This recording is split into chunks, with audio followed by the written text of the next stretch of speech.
All three of us are. We're broadcast from IOLA, Kansas, within the confines of IOLA High School, home of the Mustangs. We welcome you association to tonight's edition of LABETTE County Grizzly basketball. As Bo mentioned back in the station, this is the pregame show brought to you by Pregame.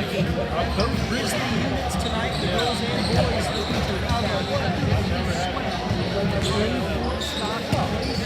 LABETTE County has labored to play good basketball. Well, on Friday night last week, they struggled to perform well yet again, getting swept by the Tigers. However, it's rebound night here in IOLA to bounce back in a non-conference game against the Mustangs. I'm Jack Leake III, alongside me is my father, and on the camera is the Johnny D. We'll start with the girls, of course. The first game, as always, as the evening teams will go. Kind of a similar game script to a lot of their losses this season took place on Friday at Fort Scott. Just a lot of self-inflicted turnovers this time of doing and when they were solving those turnovers would result in wins, I guess I don't know, but they would certainly not be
she realized about herself, hey, I'm bigger than that.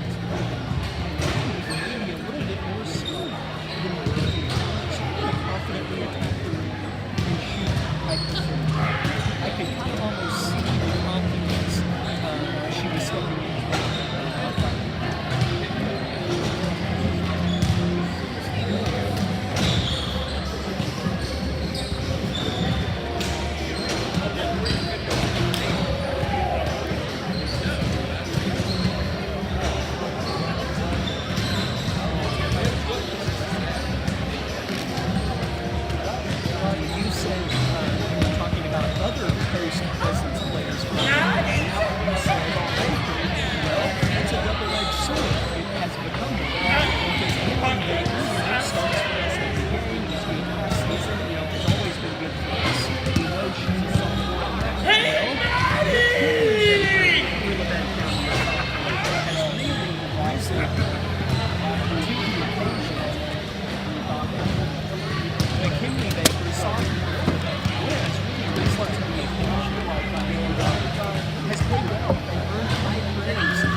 defends, she rebounds, she'll shoot a shot and then go get her own rebound. I mean, just you just need that energy. It becomes contagious, I think, when she's on the floor, and just kind of lifts everybody else's expectation.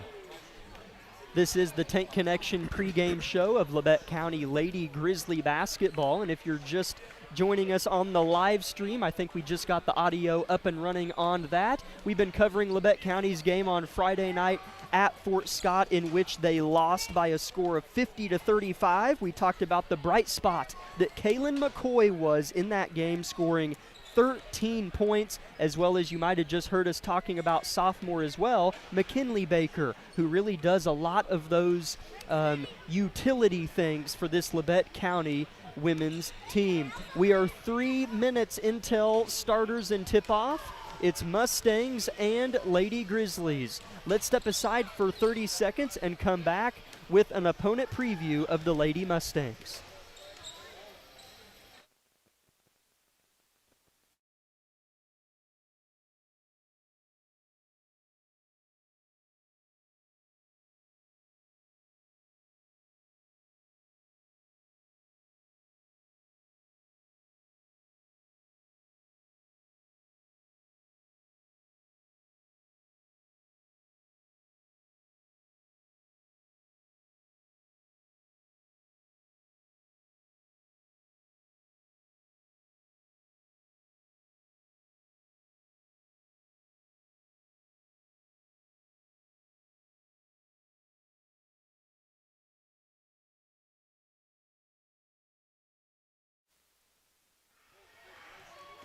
Welcome in, Grizzly Nation. This is the continuation of the Tank Connection pregame show of Labette County Lady Grizzly basketball. A minute 45 until starters and tip here in IOLA country. And speaking of those Lady Mustangs, they come in to this evening's contest at 3-5 on the year. Labette County comes in at 2-6, and there are not very many familiar opponents that we might perhaps come across for Labette County.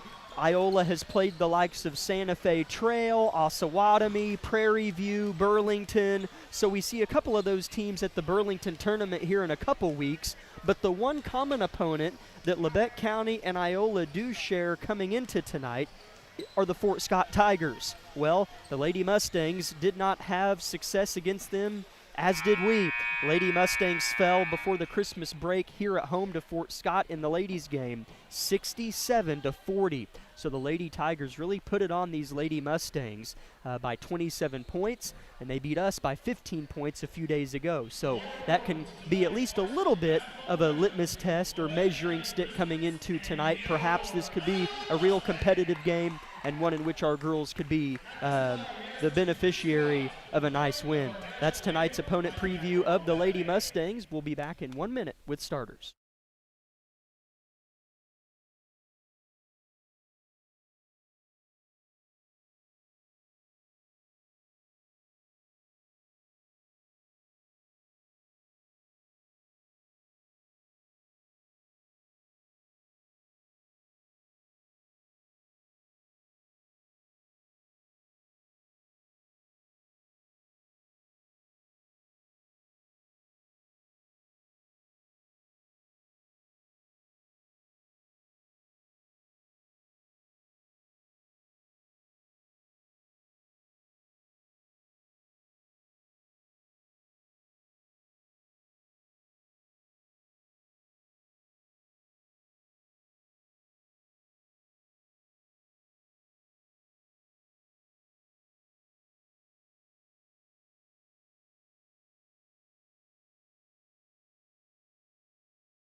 National anthem played wonderfully by the Iola High School Band. Starters, pardon me, take a seat on the cushioned padded bench seats in which we are actually getting to take part in tonight. Not always do we get nice cushioned seats, but here at Iola, the Carsons are treating us well, huh? They are. Starters for tonight, we will go ahead and start with the Labette County Lady Grizzlies. Starting tonight for Coach Vollmer's squad, number 13, a senior, Amelia Carnahan. Number 24, a senior, Keely Good. Number 21, a freshman, Peyton Davis. Number 40, a senior, Amory Baker. And number 52, a sophomore, Kaylin McCoy. Wow. What a neat starting lineup announcement they have here at IOLA. They have spotlights on the players as they run through the tunnel of cheerleaders, and all the lights in the gym are off. Pretty neat. Yeah, it is. Got a little college flair to it. And I was noticing while you were talking, IOLA has a roster of 8 or 9 freshmen and 3 juniors. That's it. No sophomores, no seniors. So starting tonight for the Mustangs is number 1, a junior, Brooklyn Holloway. Number 5, a freshman, Hayden Desmardo. Number 15, a junior, Mahala Burris. Number 20, a junior, Zoe Hess. And number 25, a freshman, Braylon Rutherford. Head coach for IOLA, Emily Sigg, assisted by Kelsey Johnson and Trey Howard. Head coach for your Lady Grizzlies, Brianna Vollmer, assisted by Heather Wilson and Ryan Taylor.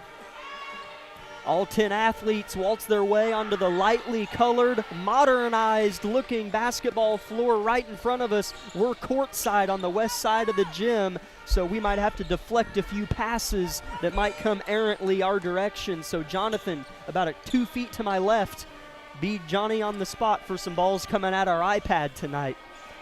Wear your 3D glasses if you're on the couch at home. Pumpkins in the air, tipping the tap, won by Peyton Davis, and Labette County claims possession number 1. A 2-3 zone is what IOLA is showing to begin tonight's contest. The atmosphere was kind of ho-hum, but once starters kicked in, man, it's a lot of fun here. And speaking of fun, Kaylin McCoy is having a lot of it. She continues after her nice performance on Friday with 2 points here. Right off the bat, feed inside to her, a little pivot inside, and kiss off the glass. That was perfect. IOLA left to right trying to break the press. Looks like the Grizzlies are going to try to dish out some of that press medicine themselves tonight. Good pressure. It was poked out of bounds, but it'll stay in the possession of the Mustangs. It's 2-0 Labette County. Just about 30 seconds into the ball game, and IOLA throws a sharp pass out of bounds, and they'll turn it over. IOLA 3-5 record on the year. Labette County breaks the press, gets over the head of it. Amory Baker scores a layup on the left end of the floor, and it's 4-0 Good Guys quickly. Boy, if we can do that a time or two, that'll surely soften that press. Here's a throwaway steal by Carnahan. Labette County with possession. She'll throw a rainbow pass that bounces high, then finds the arms of Davis. Inside Amory Baker. Extra pass, Kaylin McCoy. She's got it. Boy, right now the Grizzlies look relaxed, composed, playing really good defense too, so good start. Mustangs left to right in white uniforms. They'll throw it away. Again, turnover. Labette County working the floor right to left as we see it in road black uniforms with red Grizzlies across the chest. Yeah, just reading the faces of IOLA, they look a little tight, a little tense. I think we kind of have them rattled. 6-0 Labette County, 6:30 left in the first period. McCoy, triple team, trying to get out of it, and a jump ball will give it to IOLA. 3 white jerseys cloaking Kaylin McCoy. Yeah, she just tried to do a dribble there. That was fine. It just kind of got awkward, and she got tied up inside. Holloway, the point guard, throws up ahead, left to right to a sprinting Desmardo at the hole. Misses the layup, fought for. Baker hits the deck alongside Hess, and the jump ball will give it to Labette County. Yeah, and I'm just kind of watching that possession. It appears to me at first glance these refs are going to let them play a little bit, so that's a good sign too. Carnahan here right in front of us. Throws across court to Davis. Hook pass, Baker, deep catch, turns, fades, fires, hits. She is so good at that. That little pivot, almost a little fadeaway. Those aren't easy to do, so very well done there by Amory Baker.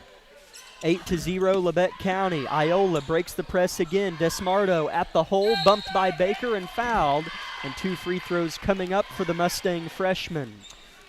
Yep, that was the right call there.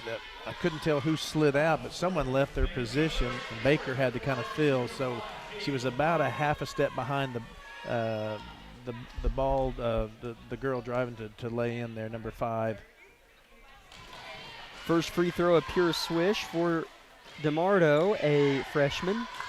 8-1 the score. That's the first foul of the game. Second free throw heaved and swished perfectly as well. 8-2 your score. Yeah, those were 2 nice shots there by DeSmarto. Good, thrown up ahead to McCoy, right in front of Coach Sig for Iola. Good, cuts, doesn't like what she has, throws to McCoy, loses her dribble, and it's stolen by the Mustangs. Hess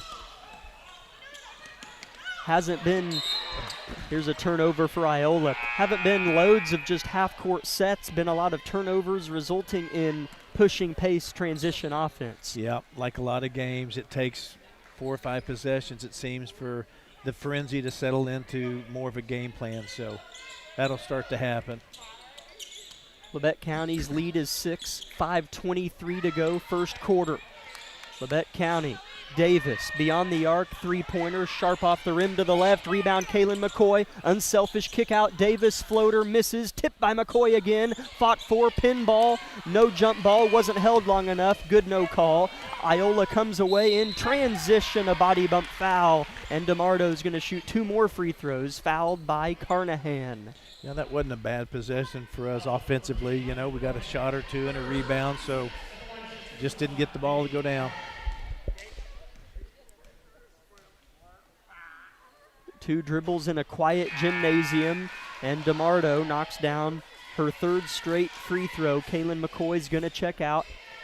The 5 on the floor are Amory Baker for Labette County, Kylie Roberts, Millie Carnahan, Peyton Davis, and McKinley Baker. Second free throw good as well for DeMardo. 4 free throws. Those are all 4 points Iola has. And now Labette County turns it over. Holloway left to right, a little bunny in traffic, and it's a 2-point game. Yeah, now all of a sudden Iola's got a little jump in their step, so we need to have a good possession here. Nope. Baker's pass might have been deflected, couldn't tell, but intercepted nonetheless. DeMardo breaks the timeline, left to right in a 2-point Grizzly lead. She'll drive with the left hand, lose her dribble out of bounds, and turn it over, which is followed by the Grizzly bench clapping in approval. Grizzlies here, of course, just need to go through press break, get the ball up the floor, kind of reestablish some offense here. They do step 1 there, break the press, 2-3 zone. Iola is flashing. Davis, pink basketball shoes, right wing, hard to miss, and she'll miss her intended target. Roberts a little high, and Labette County returns the favor of a turnover. Yeah, I'm seeing as this Iola team kind of settles down a little bit, this could be a nice little matchup and a good game this evening. So I think whoever turns the ball over the least is probably going to win the game. McCoy back in for Amory Baker. Iola, better ball movement on this attempt. Here's a shot I think might have been rejected. A lot of bodies in front of our vision tonight, but it looked like Kaylin McCoy might have got her paw on it. And Labette County has it with 4 minutes left in the quarter. Kaylin, deep in traffic, tries to get a shot up, has it stripped but collects. Kylie Roberts misses a 3 in the corner, and a foul going the other direction on Labette County. Couldn't quite tell who that was on. Actually, I thought we had inside position there, but evidently not.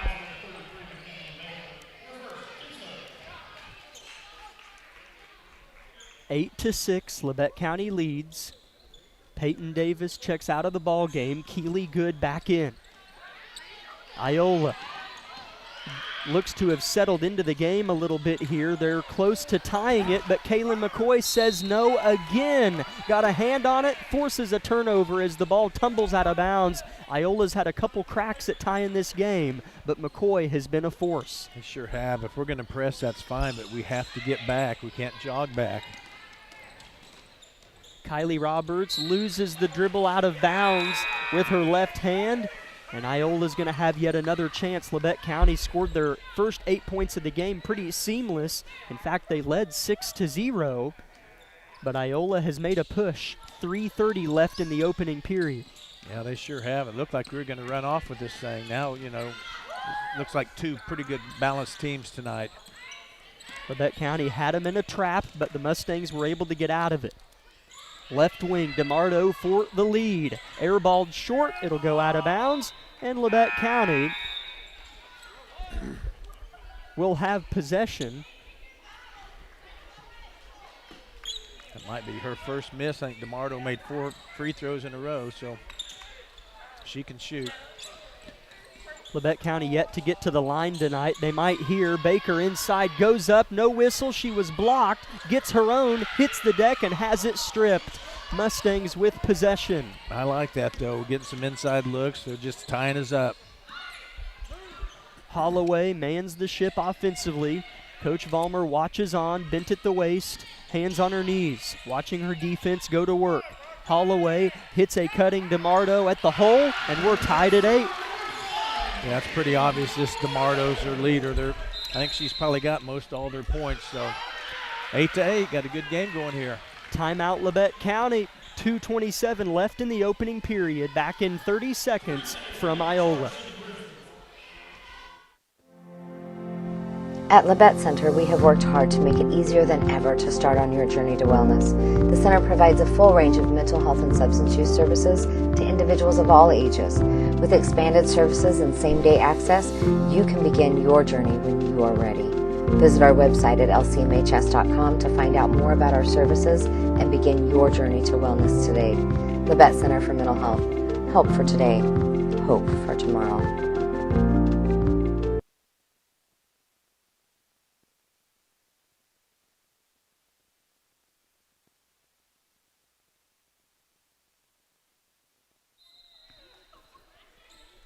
Labette County fresh out of a Coach Vollmer timeout after Iola tied the ball game at 8. Labette County led 6-0 to open the game. Iola settled in and tied it. Carnahan misses a little jumper, and it's rebounded by the Mustangs. Yeah, Iola's got a nice little defense. They're kind of picking us up pretty well on the ball on top, and then when we get the ball inside, they're kind of collapsing on us. So doing a nice job defensively.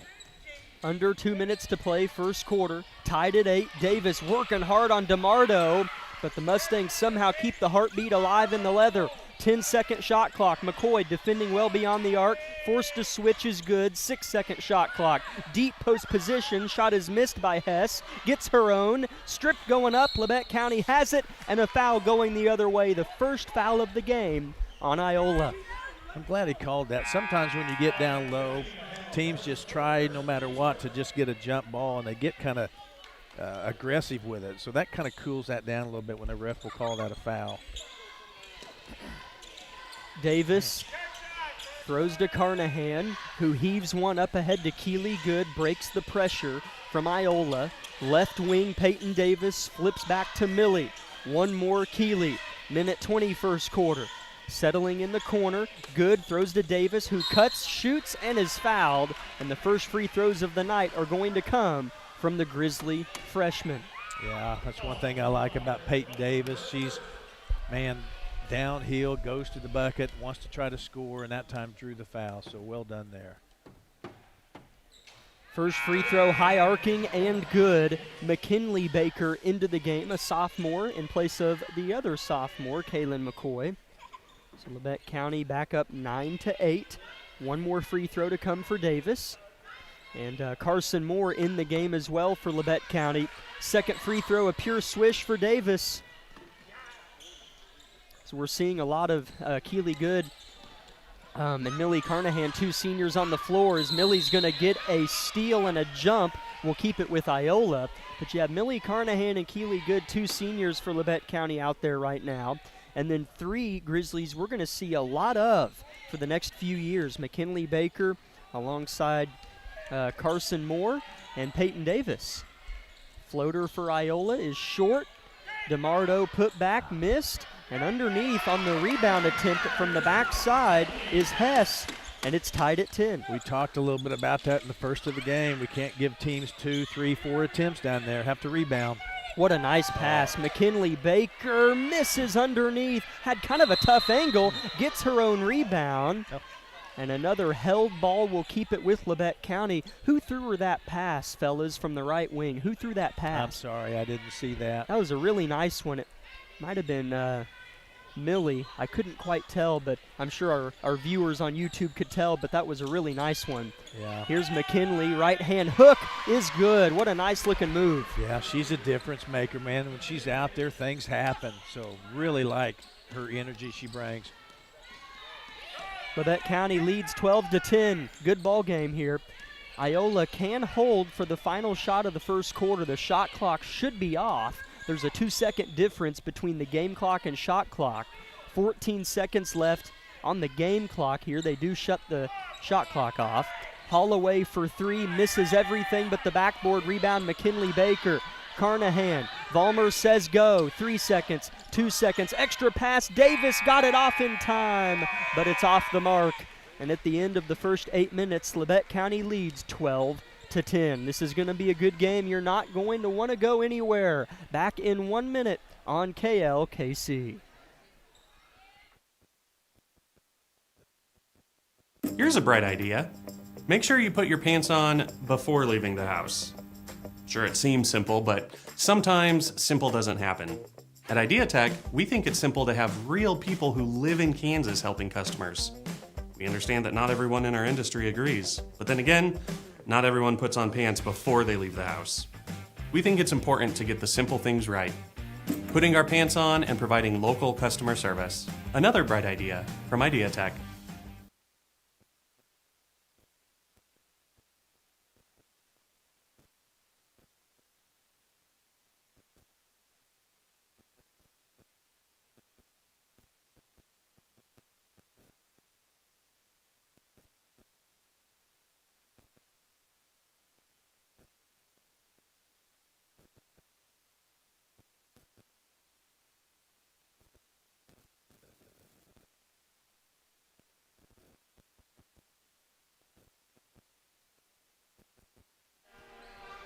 Twelve to 10 your score. Welcome in, basketball fans. Thank you for making us a part of your evening.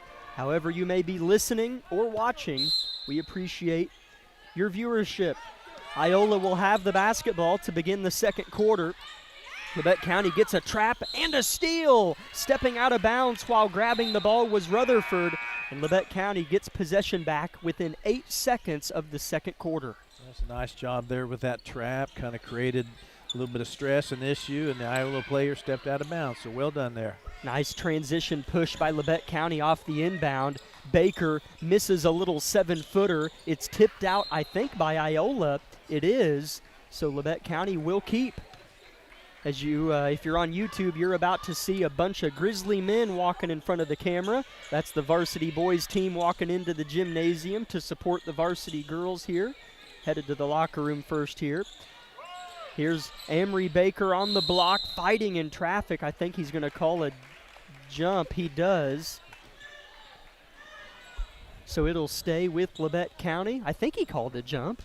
I think so. There were so many bodies in front of us. I really couldn't see the game, but yeah, Iola, when we get the ball inside, we need to make a decision quick, spin and shoot or something, because they're really gravitating to the ball. What a nice inbounds play. Kaylin McCoy misses the right hand bunny underneath and kind of sagged her head on her way back. She knows she should have made that one. Here's a nice post move inside by Hess, drawing the second personal foul on Amory Baker. I might be mistaken on that, actually. Let me see here. Okay, that is the second personal on Amory Baker, and a trip to the line for Hess to try to tie this game. I feel like just watching this officiating crew seems like a good group. I can just tell they know what they're doing. That one of them was talking to us before the game. These three work together all the time, football, basketball, so kind of understand each other. That has to help. I mean, how often would you think about a refereeing crew operating better when they've refed with each other? Yeah. You'd think it would just be individual ref that matters, which it does, but I'm sure it does help when they've done it together as a group. Oh, I'm sure, yeah. Hess splits the pair of free throws. It's 12-11, Labette County. 7 minutes to play in the first half. Carnahan wants a three and won't get it. Rebound Mustangs. As, yeah, the official you were talking about that came and talked to us said he officiated our football team's game against Bishop Miege in the semifinals of the state tournament. As Millie Carnahan gets a steal, right to left goes Roberts off the feed, stops at the three-point line, gives to Carnahan, dribbles a few times, sheds back to Kylie, loses her dribble. On the deck is Iola, and a timeout called by Coach Sig of the Mustangs, so they will have possession here after this 30-second timeout. We'd like to stay here and thank a few sponsors for allowing our broadcast and this trip to Iola to take place. We would like to thank Idea Tech, Brown's Mechanical and Plumbing Services, Community National Bank, Labette Center for Mental Health, the Corner Store of Altamont, Commercial Bank, Carson Wall Funeral Homes, Elm Haven Nursing Home and Woodridge Estates, the Unified School District, USD 506, Clemens Insurance Agency, Forbes Hoffman Funeral Homes, and SEK Orthopedics, Doctors Mosier and Meister. Labette County's lead is 1. Iola with possession, bouncing it around on the inside, poked out by McKinley Baker, and Iola will still have it. That was a good job recovering there by McKinley. That's what I was talking about earlier. If you're going to press, that's fine, but your backside has to get down to protect that pass. DeMardo, their main offensive threat, tripped and fell to the ground, and a foul is going to be called on Labette County here. Iola yet to commit a crime in the first minute and a half of the second quarter. Labette County with 2 team fouls up to this particular point. Holloway drives, rises, misses on the shot, and underneath, somehow coming away with it, was Hess, and Iola has a 1-point lead. You're right about the offensive boards. One of our keys to the game was just that. You have to rebound. You have to fight and root around down there. 2 or 3 attempts, Iola's going to score every time.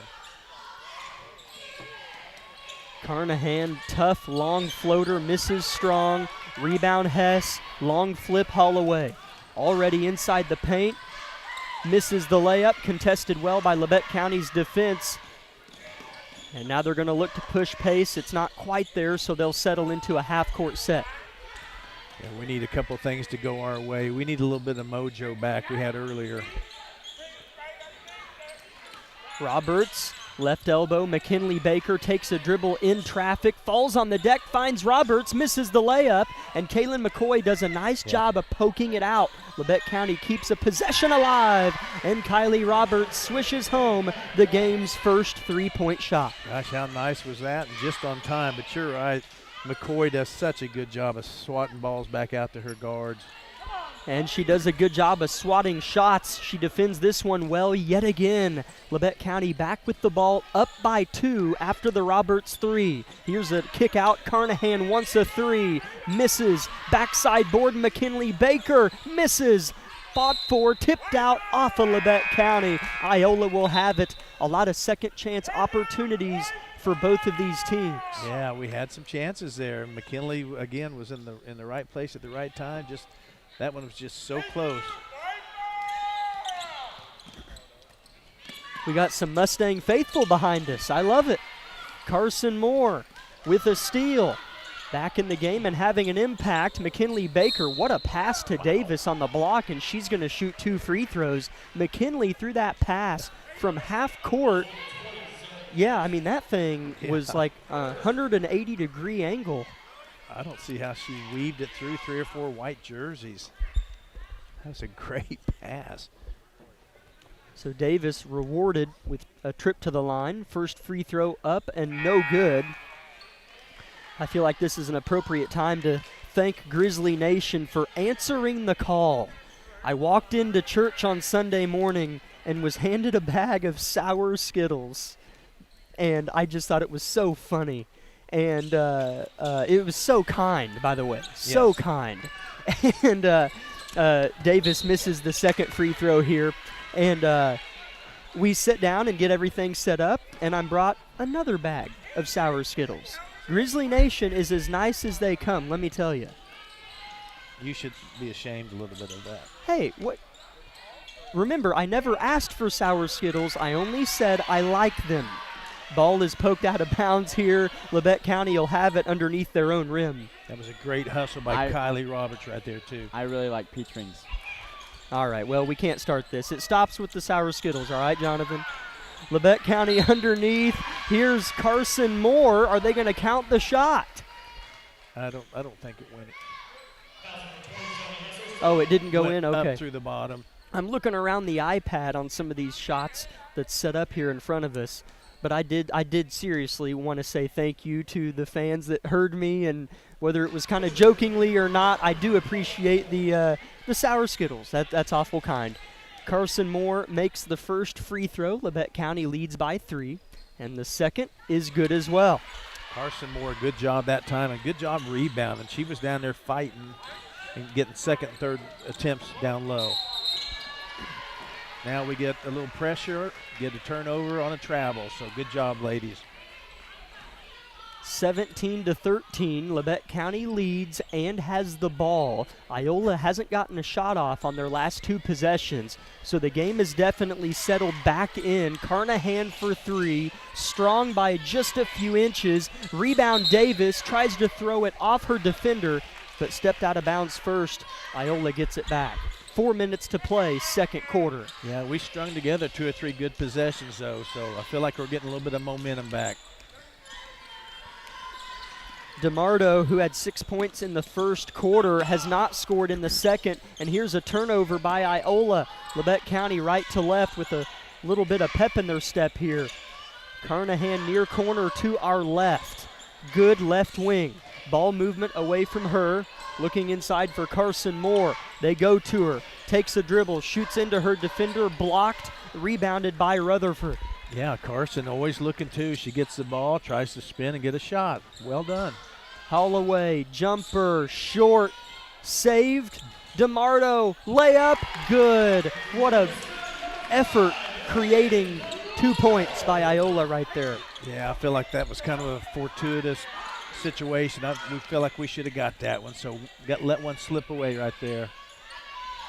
Iola draws within 2. Still in a 2-3 zone, but they're pretty active in it, bouncing around wherever they need to. Labette County has a pass tipped out by Rutherford. 2 Grizzlies check in, McKinley Baker and Kaylin McCoy in place of Kylie Roberts and Carson Moore.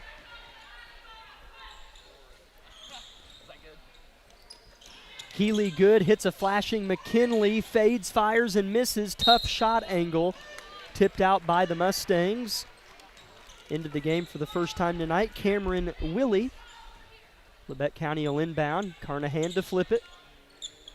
She finds McCoy, who's blocked, and it forces a travel. It was kind of an awkward block. She couldn't get her shot up, but never lost possession of the ball and came back down to the ground, resulting in a travel. Yep, could have been a travel or a jump ball, either one. Mustangs can tie or take the lead on this possession. Foul called on Millie Carnahan, her second personal. Labette County's third as a team with 2:36 remaining in quarter number 2. I've never seen that. A tripping sign like that where the ref shows the box it was a foul and he put his right foot behind his left foot. I just always seen that called as a block or a push, or just interesting. She'll have a seat next to Amory Baker. Both of those players have 2 fouls for us. A little jumper by Holloway to tie the game, misses. Rebound Grizzlies. Erin Dickens in the game, having an impact, and Davis traveled, bobbled. She caught the pass, took a step, bobbled the ball, collected it, and it resulted in a travel. Iola yet again with a chance on a silver platter. Yeah, Labette County did 2 or 3 really good things on that. We're going at such a high speed that's hard to maintain sometimes. Iola throws this one away. Pressure having an impact more so on Iola, but the Mustangs press has hurt us a time or 2 as well.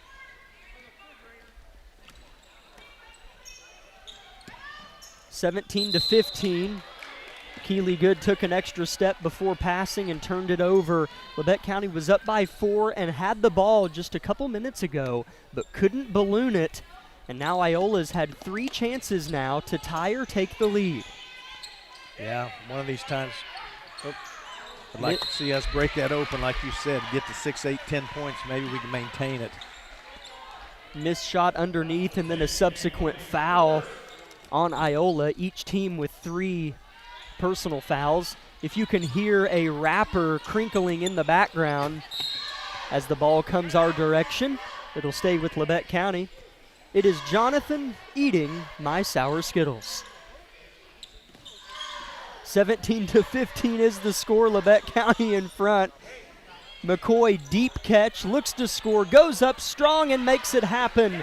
It feels like Labette County's first true successful half-court set in quite a few minutes. Yeah, that was a good look inside, and Kalen stayed with it, went up strong. Here's a jumper short by Holloway. It's kept alive. DeMardo. Davis, what active hands, yes. Tips it, but Holloway finds it. Across the paint pass, errant, out of bounds, turnover Mustangs. This is a big minute and 18 seconds for both teams, however you choose to look at it. Yeah, it is. It always kind of sets the tone going into the locker room, it seems. So let's see if we can't win this one. And Erin Dickens just plays quality basketball. She has it poked out of her grasp, out of bounds here. Tough catch. But just makes kind of the right read and the right decision. Yes. And she plays with a motor, too. I mean, she's all out, all in. So really nice mix out there right now of girls. Davis rises on a tough jumper and misses. McKinley Baker is there. Erin Dickens fights for it on kind of the loose scrum and lost it out of bounds, so IOLA will have it back. 1 minute to go in the half. Labette County leads by 4. Holloway is fouled by Good, who does tend to get a little handsy when defending man-on-man. It's just kind of a matter on whether or not it's going to get called. Yeah, that's a good call. That's the 4th team foul on Labette County, so should they commit another foul in the next minute, it'll be 2 free throws for the Mustangs. Erin Dickens, great defense, forces DeMardo to step out of bounds, and IOLA steps on that black sideline rather, yet again. They've done that a few times. Yeah, Erin once again, but just where she needs to be, doing the right thing. That was perfect defense. Carson Moore looks for the high-low. It was defended well by Hess, and she'll intercept the pass.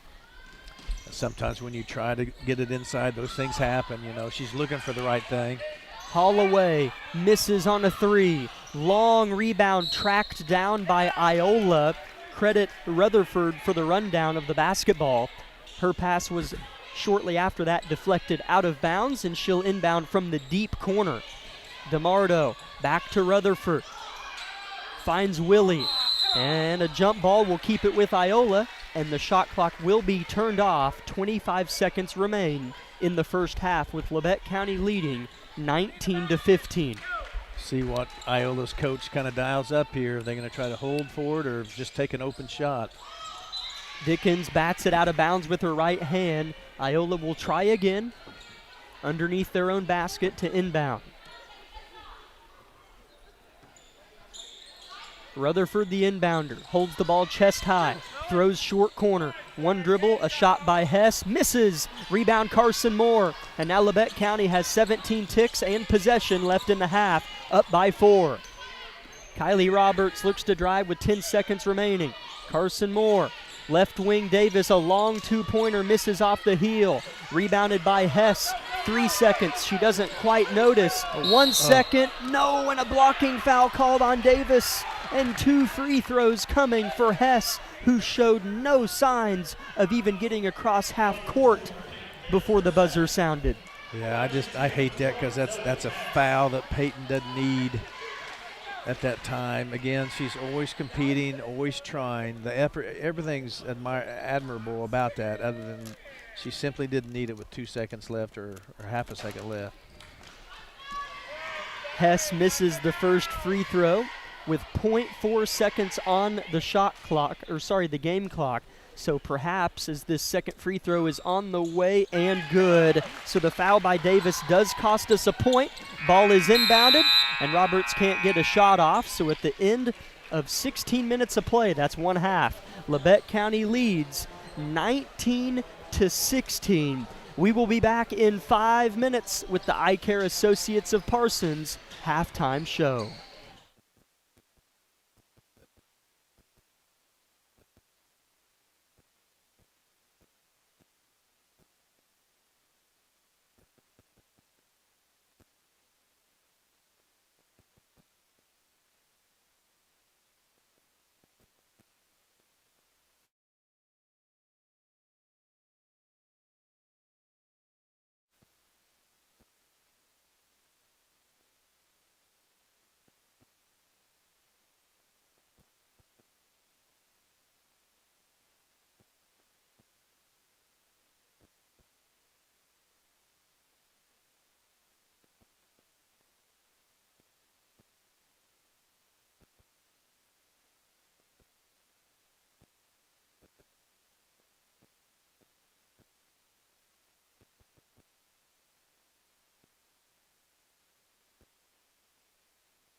Welcome in, Grizzly fans. This is the Eye Care Associates of Parsons halftime show brought to you by Doctors Newland, Gilmore, and Ray.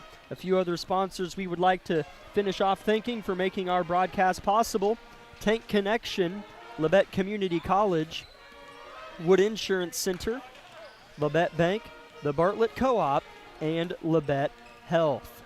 We'd also like to thank a new sponsor jumping on with us, Brown's Mechanical and Plumbing Services. 4 minutes until the start of the second half here in Iola, Kansas. And at halftime, the Lady Grizzlies lead the Mustangs 19-16. Obviously, you could make an argument Labette County could be up 6 to 10 points, and then I'm sure the Iola radio crew perhaps is making the case that it could be tied or a 1-point Iola lead. It's kind of been that game, but it does feel like if a team has maybe the advantage, it does seem like it's Labette County. Well, I hope so. I have seen both teams doing the same things. Iola's had their moments of just throwing the ball away, against our press. And there's been times I feel like we've done that. So we've kind of hurt each other with some pressure. We've also seen both teams have moments where they would get rebounds and get multiple putbacks. So it's been a pretty mirrored image game, in my opinion. We're playing a pretty good game, I feel like, kind of in streaks, and then we'll kind of have times when Iola runs in streaks and scores maybe 3, 4, 5 points on us. So, hey, a good evenly matched game. And generally I feel like our girls can maintain good pressure in the second half and play well in the second half. So hopefully we do that here and go ahead and get another win tonight. Labette County had 6 different scores in comparison to Iola, who just had 3 different players score a basket. For Labette County, leading the way was Kaylin McCoy with 6 points, Amory Baker with 4, and those points came real early. I believe she scored 4 of our first 6 points. Peyton Davis, McKinley Baker, and Carson Moore all had 2, and Kylie Roberts chipped in with a 3-point shot in the second quarter. For Iola, leading all scores for both teams was DeMardo with 8 points, Hess with 6, and Holloway with 2. At the end of the first quarter, it was Labette County 12, Iola 10, and then in the second quarter, it was lower scoring. Labette County bested Iola 7-6, giving us our halftime score: Labette County 19, Iola 16. This has been the Eye Care Associates of Parsons halftime show, brought to you by Doctors Newland, Gilmore, and Ray. Back in 2 minutes with the second half. Looking for a career that supports the U.S. national security mission? Join Day and Zimmerman here in Parsons, Kansas. Our salaried and hourly positions offer competitive compensation, starting at $22.90 for hourly roles, and all employees receive excellent benefits and room to grow. From production operators to engineering and beyond, you'll help supply America's defense and build a career you can be proud of. Apply today at careers.dayzim.com. You can make a difference at Day and Zimmerman. Here's a bright idea: streaming without buffering. It's not 2014. There's no reason for laggy internet and buffering shows. IdeaTech has the technology. It's fiber optic cable. IdeaTech has brought high-speed fiber to 75 communities and counting. Don't put up with outdated internet. Stream without buffering. Another bright idea from IdeaTech.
Labette County starting off the second half on the right foot.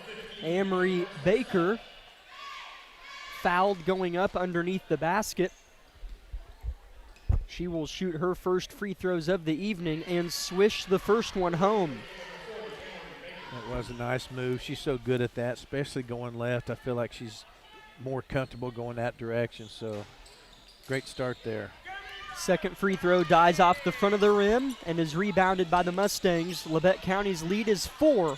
Start of the third quarter here in Iola. Blocking foul called on Millie Carnahan, her third personal. Yeah. Hate to see that early in the third quarter. We'll see what Coach Ballmer does about that. Maybe nothing. No substitution as of the moment.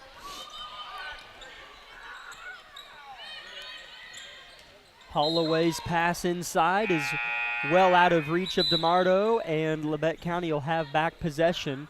And here comes Kylie Roberts in place of Millie Carnahan. Roberts brings the ball up the floor. Kaylin McCoy, what a pass. Nice. Baker underneath the hoop and the harm. And she'll go to the line and shoot one. Count the bucket. Labette County's lead is 6. How nice was that? What I see there, just pass. I mean, I don't even know if there was one dribble, like 4 passes, got the ball all the way underneath and in with the foul. That's how you do it right there. That was perfect. Swishes home the free throw. She converts. Labette County's lead is 7. Now, how does Iola respond? A near turnover is how, but they'll keep. Hess, one of their taller players, plays a lot beyond the arc. Three-point shot misses and is saved inbounds. DeMardo has it for Iola. Extra shots here for the Mustangs. Here's one underneath. A jump ball will keep it with Iola. We've got to get those. Anytime the ball is going out of bounds and you see the other team jump out of bounds to flick it back, we have to collapse on that. We should get that ball. Labette County's lead is 7. 6:50 to go, third quarter. On Iola's side of things, that was 3 personal fouls on the foul ago on Mahala Burris, a starter for them. Here's a shot that rims off. Another putback misses, though, by Hess, and Labette County has the rebound. Yeah, we dodged a bullet there. Now we have a chance maybe to really extend this game a little bit. This is a big possession. They go right inside to Baker. Double team pass deflected and stolen. So hard to operate in traffic like that. It is, and she's trying to do the right thing. It's just a little too congested to try to throw like that inside. Here's a loose ball, and they're going to get Kylie Roberts on the foul. It's kind of having the ball was Hess, and then Roberts crashed in from behind, kind of out of position, probably the right call. Her first personal and the team's second. Yeah, I think that was the right call. Sometimes when you're on the ground with somebody, you think you got the right to do whatever. A floater misses. It airballed long, but went right to the hands of Hess, who has been so active for them. She's fouled and will shoot 2 more free throws. That's the second personal on Keely Good. Both of those. Or no, I'm sorry. She had 1 in the first half. So 2 fouls on Keely Good. Hess misses the first free throw.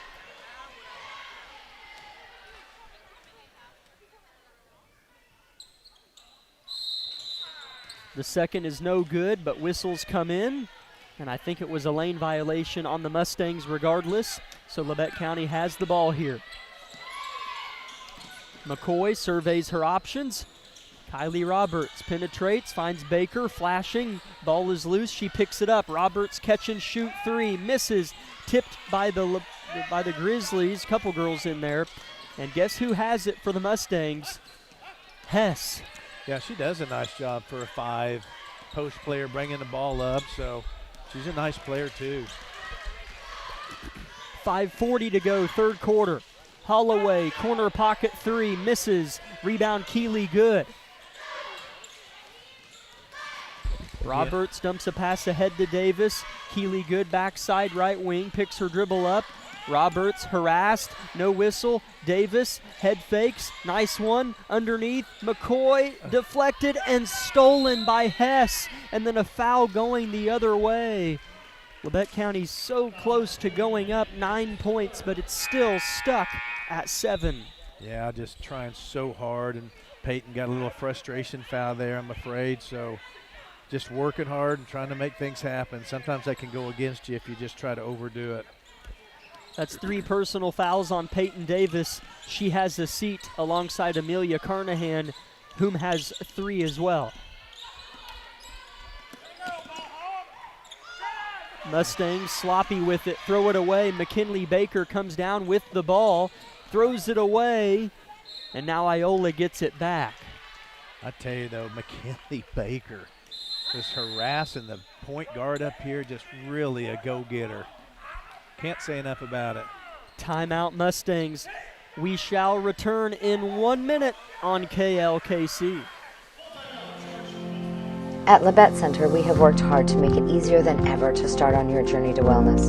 The center provides a full range of mental health and substance use services to individuals of all ages. With expanded services and same-day access, you can begin your journey when you are ready. Visit our website at lcmhs.com to find out more about our services and begin your journey to wellness today. Labette Center for Mental Health. Help for today, hope for tomorrow.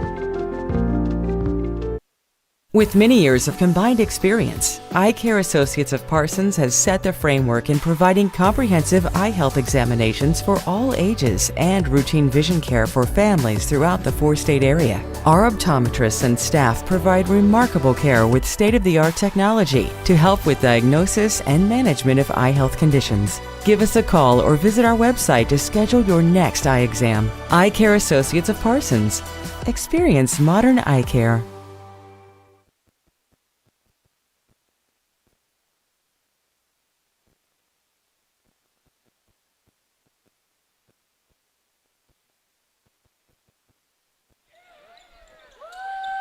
Iola with the ball out of the Coach Sig timeout.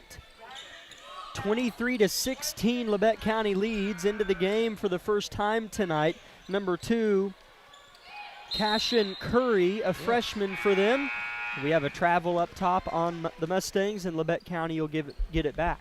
That was a great defensive possession there. Man, everybody hustling, jumping to the ball, anticipating. That was one of our best defensive possessions right there. Ball thrown inside to Baker, attempted to be, and it was tipped and stolen away. Yep, just have to limit those if we're going to break this game open. Right idea by Holloway. Tried to throw it inside to Willie, but it was behind her. She was open, but the pass was behind her. Out of bounds, so Labette County has it back. 5 on the floor, the representatives of Labette County: Kylie Roberts, Carson Moore, Keely Good, Aaron Dickens, and Amory Baker. 4 minutes to play, third quarter. Labette County has held Iola scoreless in the third period. They lead 23-16. Keely Good misses on a 3, rebound DeMardo, and I think she simply lost it out of bounds. She did, and Labette County keeps. Yeah, I couldn't tell for sure if Aaron slapped it and it went off her thigh or something, but yeah. Aaron Dickens, once again, just stirring things up. Kylie Roberts to throw it inbounds, finds Millie Carnahan back in the game. A little touch floater, misses, follows her shot, and lays it back in. Yeah, way to go there, Millie. Stayed with it, followed her shot, put that soft little bunny right back in. So Grizzlies up, we got 9. Largest lead of the game, 9 points. Here's another Carnahan steal. Millie to make it double figures, and she'll have to do it at the free throw line. Fouled going up by Holloway.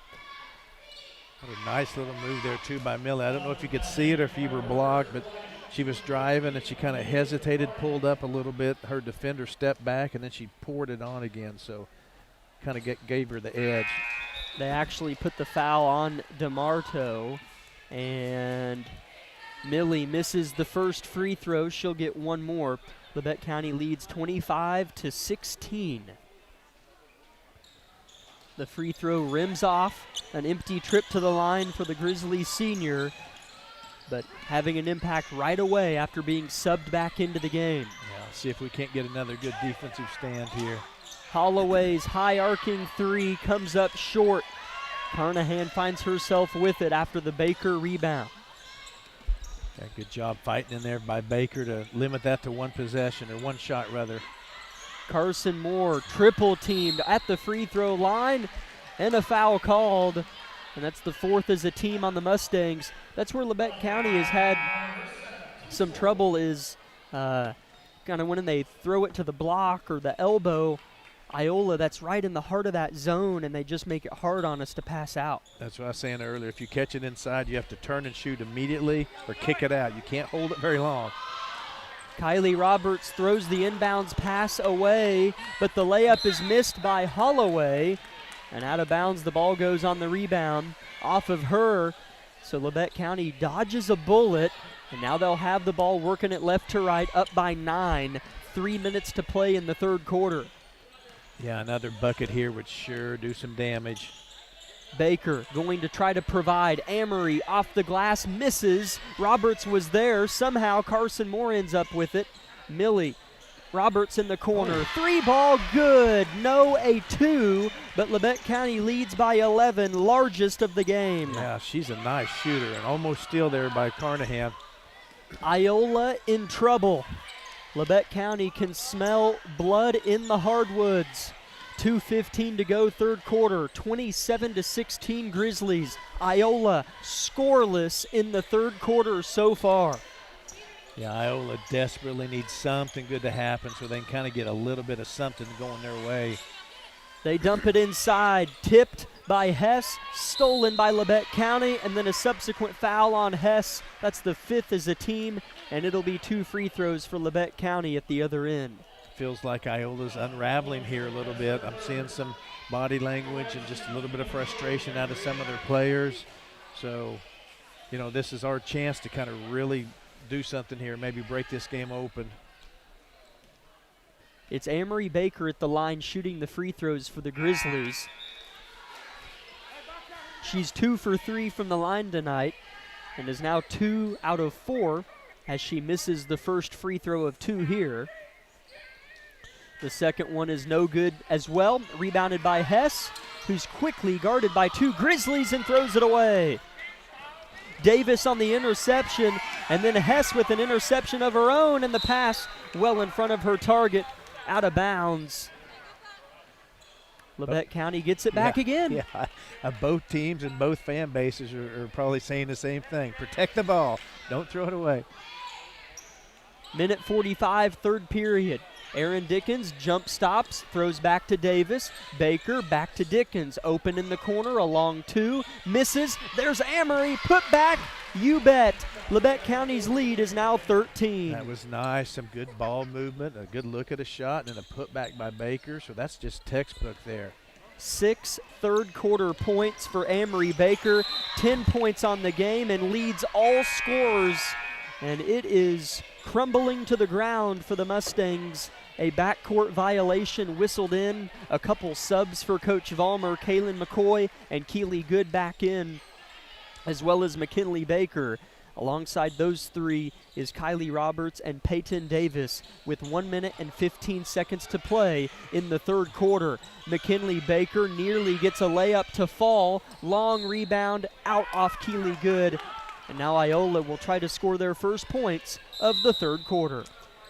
Before that takes place, we do have a timeout called by the Mustangs. Back in 30 seconds on KLKC.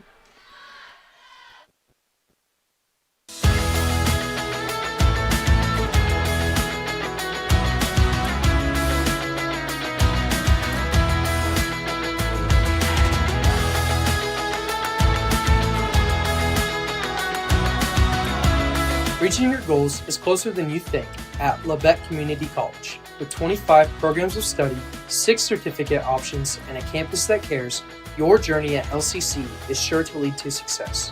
Become a Cardinal. Visit labette.edu to learn more today.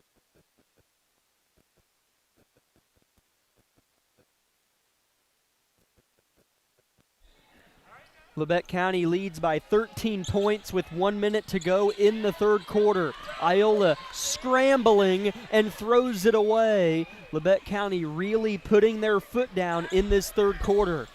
Well, they sure are doing a good job feeding it inside here to McCoy. Probably got fouled right there, but maybe not. So, yeah, you can just kind of feel things going our way, and IOLA just can't find it.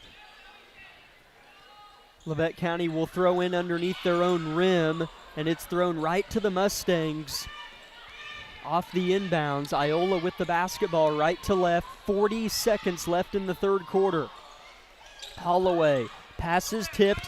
Hess, who's played aggressive, is going to score. She probably feels like she earned that, and she did. She's really played well all game long. Really. Yeah, she did, and that was an aggressive little drop to the bucket there by her. 29-18. Those are the first points for IOLA this quarter. Keely Good misses on a three. And a jump ball is forced by Peyton Davis, and Labette County is going to get possession. She stuck with it, was aggressive, and sometimes that's called a foul and you scratch your head, but then other times you applaud her effort when it turns out like that. That's exactly right. Sometimes that does get called a foul, and I'm thankful it didn't. McCoy working hard underneath, has it stolen. Iola's got 3 seconds as they cross half court. Pass up ahead, a decent look is off the mark. Boy, if that would have went, Iola really would have had life going into the fourth quarter. But at the end of three, I mean, in reality, Labette County outscored the Mustangs 10-2 in that third quarter. Can't ask for much more. Back in 1 minute with the fourth and final stanza here on KLKC Parsons. Life is about movement, and the human body is like any high-performance machine. When miles add up, parts wear down, and that's when pain begins, and here's where it ends. At LABETTE Health, our nationally recognized orthopedic and sports medicine surgeons use advanced techniques to reduce recovery times and relieve pain for miles to come. Feel like new again at LABETTE Health in Parsons, Kansas. For more information, go to labettehealth.com.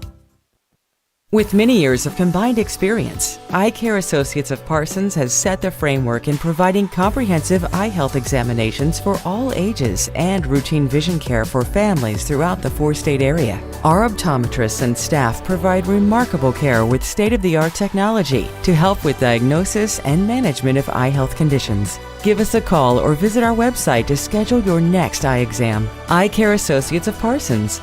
Experience modern eye care.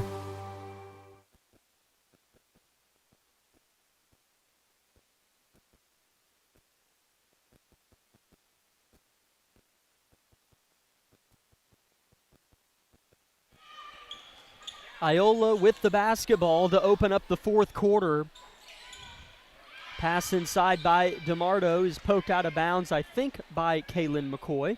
Yes, and so the Mustangs will get to inbound. Labette County in a 2-3 zone, really defending the basket, as most teams tend to do off of inbounds plays like that.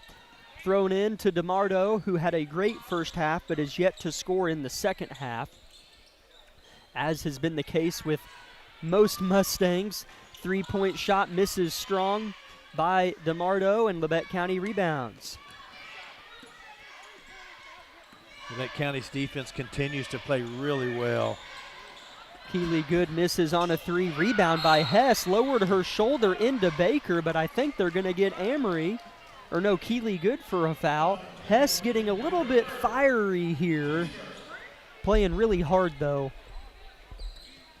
That's Keely's third personal foul. Just in case. Looked like the ball might come our way for sure if that wasn't caught. Here's Iola. Hess leaning, shooting, and is getting fouled. One of those where the offensive player creates the contact, and more often than not you see it called a foul on the defender. Yeah, she lowered her shoulder. That was an offensive foul there. That's the first call these guys, in my opinion, missed. They've done a great job officiating. Yes. 7 minutes to play in the game. Hess makes the first free throw. It should be 29-19. Now they change it here in the gymnasium. Second free throw for Hess is on its way and good. So IOLA on a very, very quiet 4-0 run, which doesn't sound like much, but it does draw them back within 9 with plenty of time remaining. Yeah, we've talked a lot about this. When a team gets up 10 or so. Wow, what a sequence for Labette County. I think Kylie Roberts shot the ball, airballed it. Keely Good caught it on the backside and scored plus the foul. When Kylie went to high-five Keely, she laughed, and I could tell what she said. She said that was a pass and gave Keely a high-five. How fun is that? What I was trying to say is sometimes, as we've talked, you can get up so much, then you kind of feels like you pull off, and the other team gets on their little run. So I talked right through IOLA turning the ball over, so Labette County ball. Travel called on Kylie Roberts trying to bring the ball up the floor. It's 31-20. Labette County leads after the Keely Good bucket. She missed the and one free throw. 6:40 remains in the game, but man, Kylie, such a good defender. Gets a deflection and a steal, and then Keely Good throws it back to the Mustangs, and McCoy grabs it right back underneath. She's had 3 or 4 blocks tonight, at least by my count. Here come the Grizzlies pushing pace. Yeah, and you kind of see IOLA kind of becoming this frenzied team. They're going to start playing, really, really sped up. We're going to have to handle it. McCoy underneath, traveling with the basketball in traffic, trying to do her best to get a shot off. Aaron Dickens and Peyton Davis check in for Good and Roberts with 6 minutes to play. The Grizzlies' lead is 11. Yeah, and I'm thinking IOLA did their homework. When our bigs catch it inside, there's 3 people immediately on them. Overhead pass, Holloway tracks it down, dials up an angle on the rim, finds Hess, who drives, strong, straight up, defense by McCoy results in a block and a rebound by Amory Baker. Aaron Dickens brings the ball up the floor. Yeah, that was good defense there and a good no call. McCoy is blocked, but Amory is there, and her putback is good, plus the foul. She hit the deck hard, and while she was face planting the ground, the ball was falling through the nylon. It was suspended on the rim and then fell down true, and Labette County leads by 13. Yeah, boy, she stayed with it. And this is kind of how you kill some of these little mini runs the other team puts on you. You know, you let them have their time, and then you kind of punch back, and it slowly really takes the wind out of them. The and one free throw missed by Amory Baker, and then a foul going the other way on the rebound. Labette County leads by 13, but Coach Vollmer still using every square inch of the coach's box. Watching this one, I'm sure excitedly as a victory is 5 minutes away, but also nervously as some of those turnovers have still raised its ugly head a little bit on us.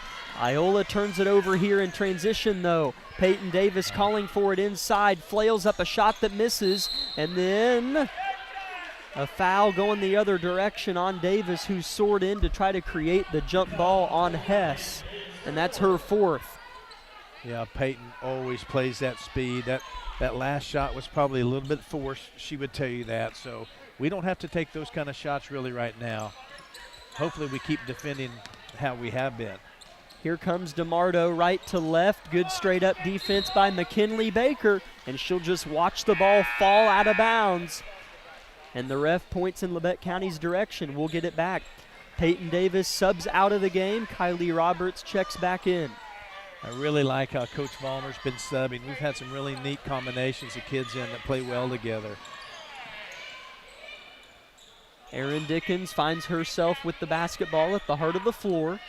Amory Baker, right elbow, high-low. McKinley finds space, misses. Roberts put back, does as well. Amory Baker on the board, and then a jump ball called. But Labette County will get to run a set play underneath their own basket here. Yeah, everybody playing hard, rebounding, trying to get the putback. So I really like how we played since we came out of halftime. McKinley off the glass, misses, fought for. Amory goes up, yes! Labette County's largest lead of the evening, 15 points. Yeah, never say die. Just keep fighting inside and good things happen. So Grizzlies are really on a good run here. They've outscored Iola 16-4 in the second half. Here's a foul on Amory. It was Cameron Willie with the layup attempt, and she'll get 2 free throws with 4:25 left in the ball game. That's the right call, and that was the right foul. She was going to have a layup, so let's at least make her make both free throws. That is the 5th team foul on the Grizzlies, and so it is free throws here on out after every foul on Labette County.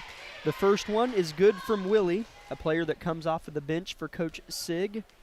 Willie, a freshman. You made this note earlier as the second free throw misses, rebounded by Labette County. Iola has 3 juniors and 8 freshmen on their roster. That's all the players that are on their varsity roster. So aside from those juniors, pretty young, needless to say. Here's a travel called on McKinley trying to drive and get downhill. And Coach Vollmer wants a timeout after that travel was whistled in. So with 4 minutes to play in the game, it's Labette County 35, Iola 21. Back in 1 minute from Iola. V93.5 is your home for the best variety of the 80s, 90s, and today. Get your day started with the Anna and Raven Morning Show. You're the judge during couples court. Couples share their disagreement, and then you decide who's right.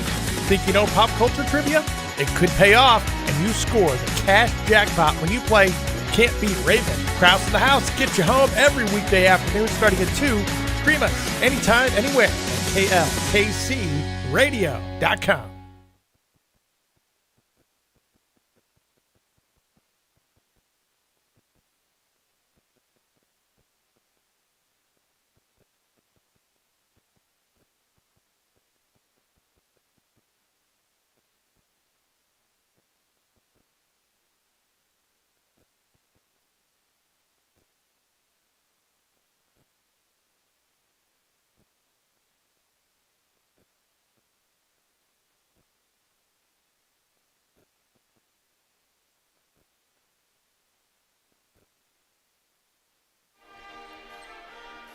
(35-21) our score here in Iola, Kansas. Lady Grizzlies 4 minutes away of playing hard and efficient and getting out of here with a victory. Last win came before Christmas break at Parsons. They do get a steal to open the fourth quarter, or should I say the back half of the fourth quarter. And now with Iola playing aggressive defense, I'm sure their hair's going to be on fire for the next 4 minutes trying to get back in this. They poke it out of bounds. Labette County will throw it in. They do so. It's a set play. Carnahan squares up a 3. Boy, that looked good, but it tumbled off. Saved by Roberts. Fought for. Aaron Dickens on the deck with it. Kylie Roberts picks it up. 3 ball, no. And it's rebounded by Willie. We're still playing to score, aren't we? I keep thinking we might slow it down, but I guess why? You know, we've been playing well, playing fast, so let's just stay with it. Labette County has held the Mustangs to just 1 made field goal in the second half. Here's a missed 3-point shot by DeMarto, but they'll keep. Left wing with the basketball, Rutherford flings it to Holloway. DeMarto pounds it with the left hand, defended by Dickens, throws off Rutherford. Corner, Holloway, 3-pointer, good. Yeah, you knew sooner or later one of those was going to go down, but overall the Grizzly defense has been electric. Played very well. 11-point lead for Labette County. Amory Baker, high-low, McCoy missed it. Roberts soars in, and her putback is missed, but she's fouled. Roberts does a sneakily nice job of crashing the offensive glass on the weak side. Yeah, she sure does. And, you know, I'm liking the offensive ball movement. It feels like we're kicking it around pretty quick. And McCoy got a nice shot, just didn't go in. So, yeah, and Roberts, yeah, I agree. Don't let that timid little sweet smile fool you. She's sneakily an aggressive player and a good ball player. First free throw good by Kylie. Second is as well. 7 points for Roberts this evening. Nice performance. Grizzlies lead by 13. 2:45 left in the game. Hess, who's been everywhere for them and has played with the biggest chip on her shoulder out of the Mustangs, in my opinion. DeMardo at the top, even with the rim, dribbles back to the white-colored volleyball line here right in front of me at the table at half court. Throws off to Holloway. 2:20 left in the game, 6 seconds on the shot clock. IOLA still searching. Holloway shooting and missing. Rebound is 50-50, and a jump, a held ball, will keep it here with IOLA. IOLA seems pretty content, kind of dribbling and passing around. A look for them to really speed up their attempts to score here. It's a set play. Labette County kind of blew it up. Holloway still launches a three and buries it. That's 2 in a row for Holloway, so I guess we better get a hand in her face. Foul called on Holloway, playing aggressive defense on Millie Carnahan here along the sideline. It's a 10-point Grizzly lead with 2 minutes left. Yeah, we'll see how we handle this, because now they're down to 10, so let's just stay active and stay aggressive. Now under 2 minutes to play. McCoy on the block. Didn't like what she had. Here's Keeley, good underneath, misses, but the putback is pure by Kaylin McCoy. We've talked over and over about how important defensive rebounding is. No one picking up Holloway all the way to the hole, and she's fouled by Kaylin. Man, she blitzed the far sideline, and no one stopped her. That's the 5th team foul. Or, I'm sorry, Labette County's been well over 5 team fouls for a while. That's 2 on Kaylin, so she's okay. And here come 2 free throws for Holloway, who's gotten the hot hand of late, and she'll make the first one.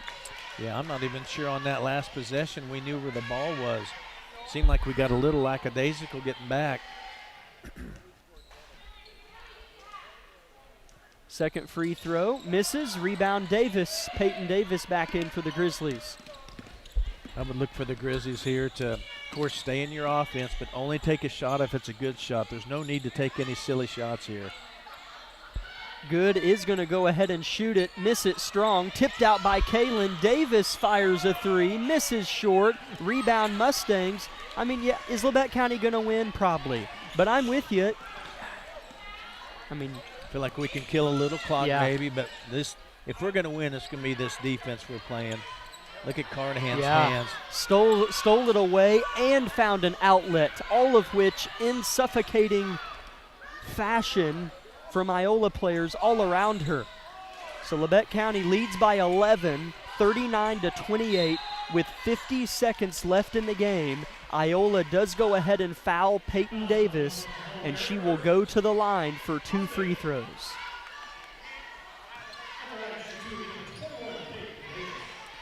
Couple big free throws here coming up for Davis. She would help us kind of inch this game out a little bit further here. First one, short. She will have one more attempt, however. For those wondering why she is shooting free throws after getting fouled, that is because it was either last year or the year before, second free throw is good. They implemented a rule where a team enters basically the double bonus after 5 team fouls have been hit by their opponent. So every 5 fouls in each quarter results in free throws from there on out. Here's a jump ball whistled in, and Labette County has the possession arrow. So things certainly looking up for Labette County here to come away with a win, but IOLA wants one more word in a timeout here before that victory takes place. Let's return in 30 seconds from IOLA. Here's a bright idea. Make sure you put your pants on before leaving the house. Sure, it seems simple, but sometimes simple doesn't happen. At Idea Tech, we think it's simple to have real people who live in Kansas helping customers. We understand that not everyone in our industry agrees, but then again, not everyone puts on pants before they leave the house. We think it's important to get the simple things right. Putting our pants on and providing local customer service. Another bright idea from Idea Tech. Discover what you've been.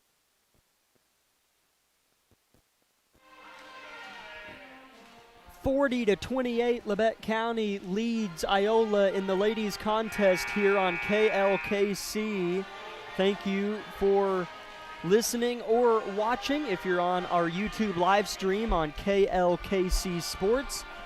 Like and subscribe and share with a friend. We appreciate your support. 37 seconds to go in the fourth quarter. Labette County has possession of the basketball.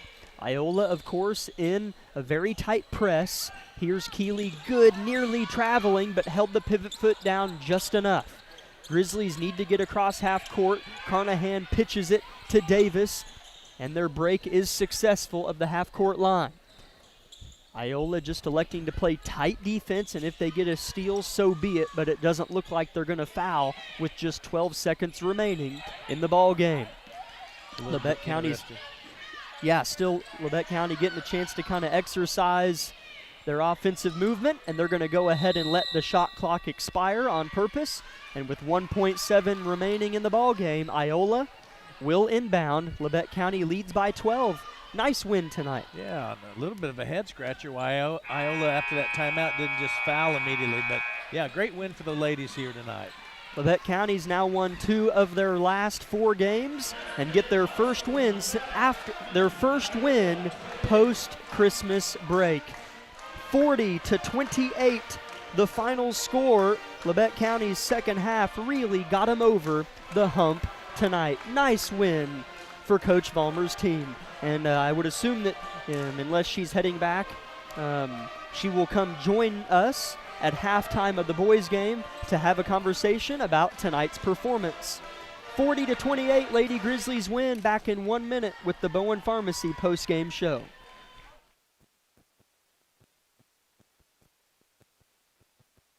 Here's a bright idea. Make sure you put your pants on before leaving the house. Sure, it seems simple, but sometimes simple doesn't happen. At Idea Tech, we think it's simple to have real people who live in Kansas helping customers. We understand that not everyone in our industry agrees, but then again, not everyone puts on pants before they leave the house. We think it's important to get the simple things right. Putting our pants on and providing local customer service. Another bright idea from Idea Tech.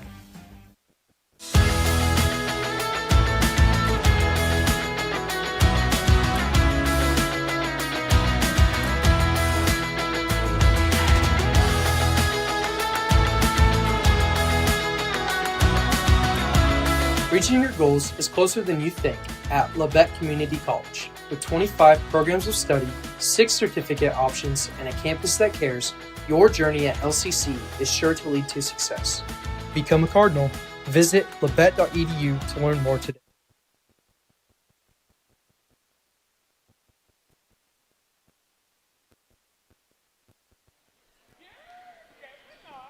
Welcome in, Grizzly fans, to a victorious Bowen Pharmacy post-game show of Labette County Lady Grizzly basketball. They bested the Lady Mustangs of Iola on the road tonight by a score of 40-28. Dad, I thought it was just a nice win. Iola had a nice team who really hung with us for about half of the game. It was a 3-point game at halftime, and Labette County had a really good third quarter and was able to sustain with a really efficient fourth quarter as well. Yeah, it was noticeable at halftime, especially I felt like our defense, and once our defense teed off, that kind of created offense. It's funny how one hand feeds the other like that.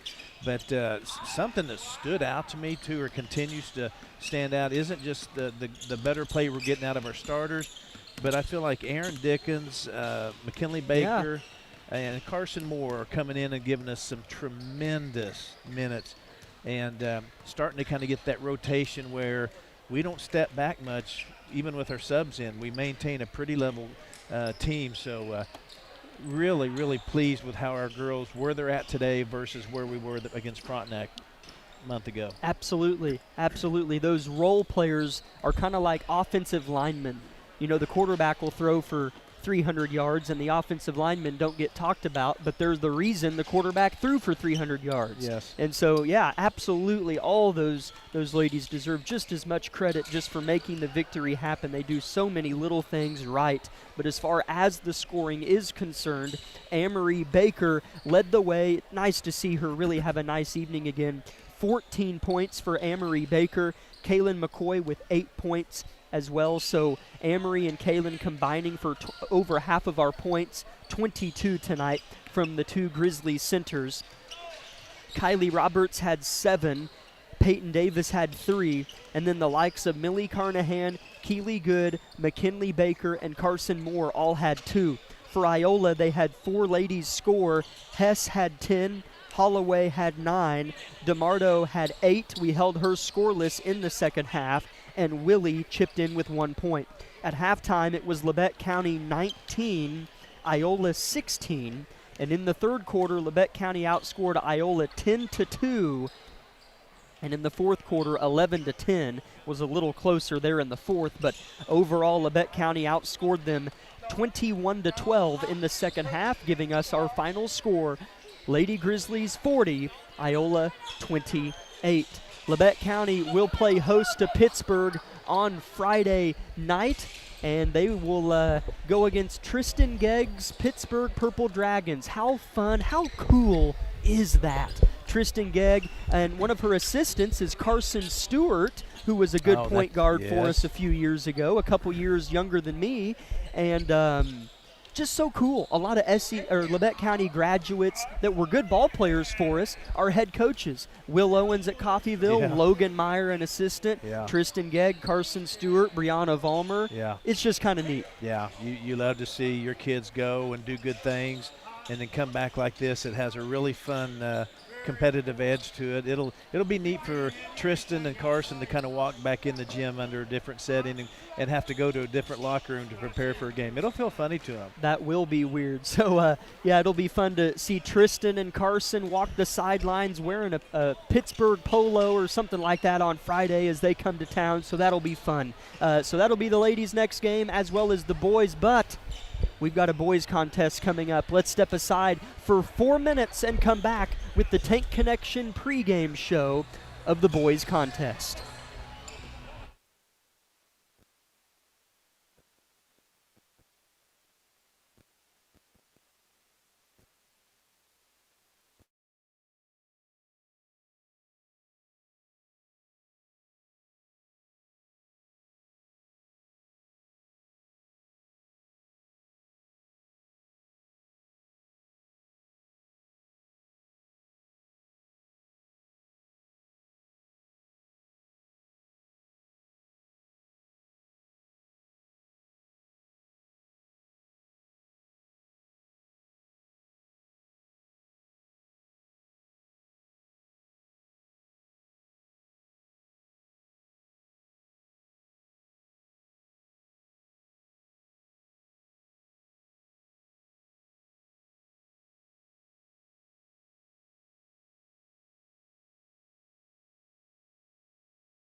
Welcome in, Grizzly fans, to the continuation of the Bowen Pharmacy postgame show of Lady Grizzly basketball. We're happy now to be joined by head coach Brianna Vollmer of those victorious Lady Grizzlies. 40-28 the final. Coach, a nice collective win tonight. Yeah, I think it was a team win.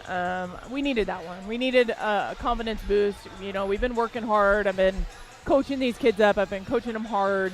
And we needed it. I thought we played better as a team. You know, we talked about not playing selfish defense and not wanting that steal ourselves and, like, making the trap. And then it's going to be my teammates steal and different things like that. And we finished around the rim a little bit better. I'm still going to be picky about that. But it was a nice win. We're going to absolutely take it and run with it going into a big game on Friday. Amory Baker, nice to see her. Didn't have the best of best, at least as far as scoring on Friday. Kaylin McCoy kind of helped us out in that department on Friday. But tonight, Amory punched a ticket of 14 points tonight and played well. Yeah, and I think she needed that too. You know, we talk about, you know, her confidence and what that looks like, and, you know, how does she move forward? How does she get herself to, you know, get out of that? Because Amory's going to go play college volleyball, and, you know, she's going to have her off nights, and she's going to have her nights where she's going to be on. And, you know, how does she deal with both of those things? And I'm happy for Amory. I'm excited for her. She's listening. She's coachable, and she keeps working hard. And she's going to reap the benefits of that. And I'm proud of her. I'm proud of her for sticking with it. She absolutely could have pouted after Friday, and she didn't do that. You know, we had conversations all the time. And I think she's just going to put one foot in front of the other and move forward. And we also talked about that on Friday, you know, like maybe tonight's my night. Maybe tomorrow's going to be mine. I don't know what that looks like, but either way, you got to keep showing up. That's how life works. You know, you got to keep showing up, one foot in front of the other. And these kids are doing that. And sometimes it's tough. It's hard. It's tough to win ball games. I've said this before, Labette County's spoiled.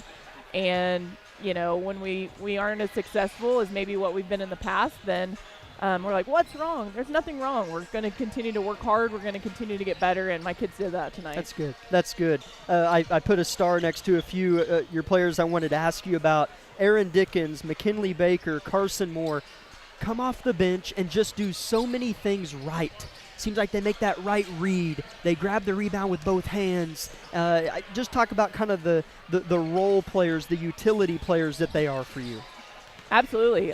They're the reason that we won tonight. They're the reason that we're successful. They're the reason that we continue to get better. And, you know, I think kids want to fight it, you know, in the beginning.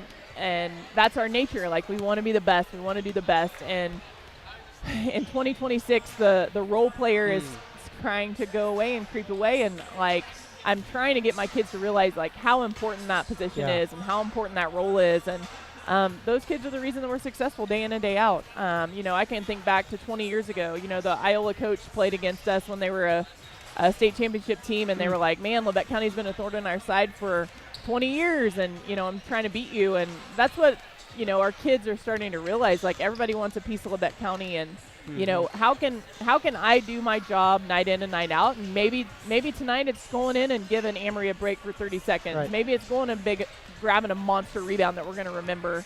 I just need my kids to buy in and continue to do those little things. And Mac is the epitome of that. I just keep picturing her going and getting monster boards and just playing her butt off, you know, every minute she's on the court.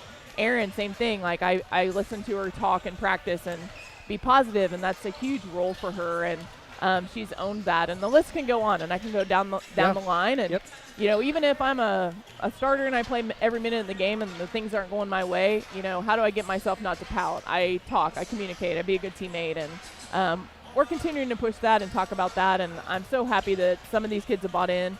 We're still working on some of them. We're going to continue to get better every night, and I'm excited. I love basketball. I love this team. I love this group, and I wouldn't trade them for anything.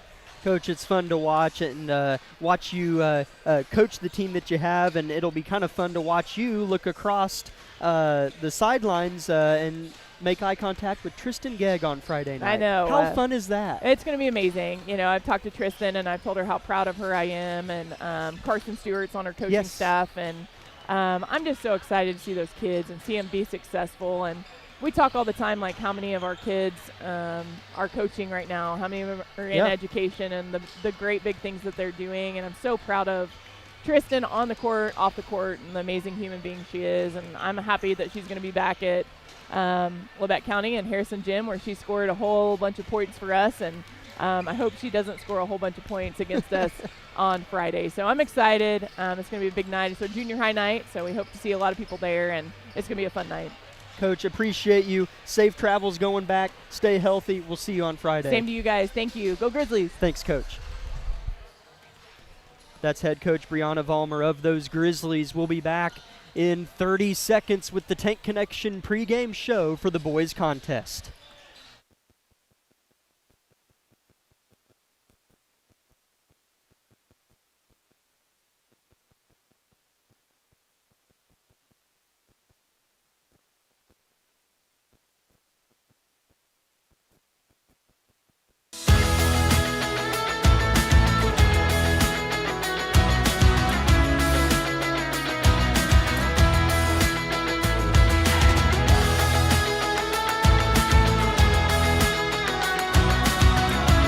Reaching your goals is closer than you think at LABETTE Community College. With 25 programs of study, 6 certificate options, and a campus that cares, your journey at LCC is sure to lead to success.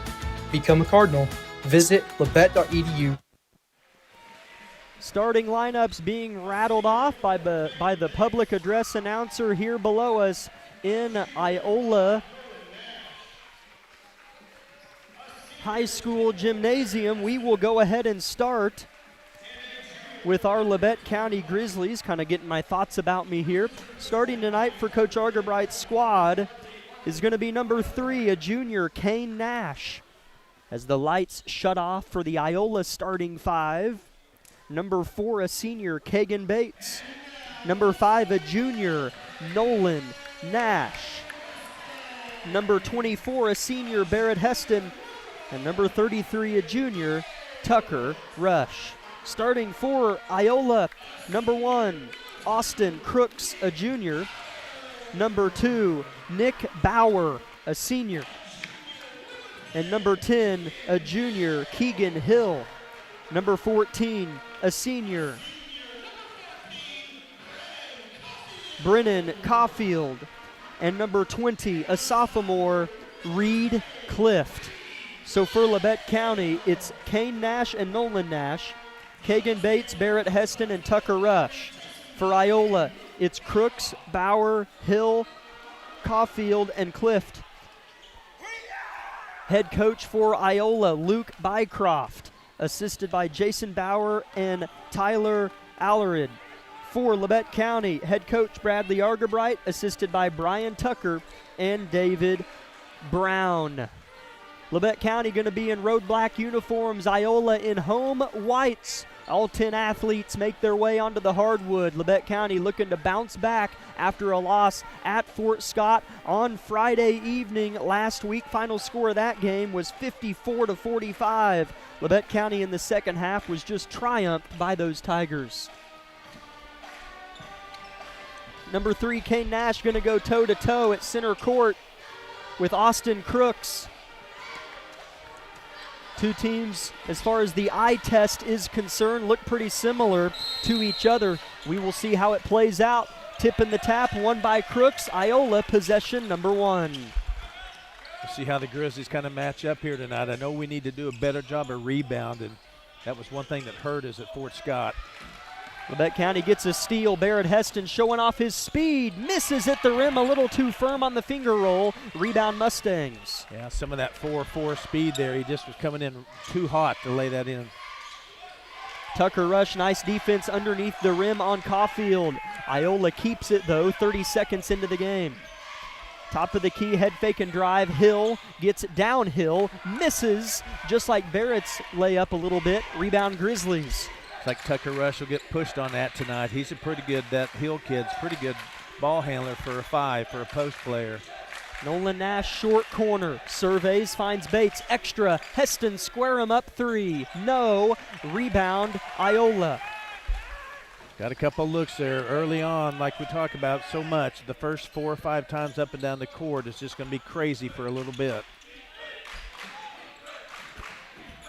Labette County has kind of a miniature student section behind their bench, and they're all kind of clapping defense, supporting their Grizzlies, and they do get the defensive stand.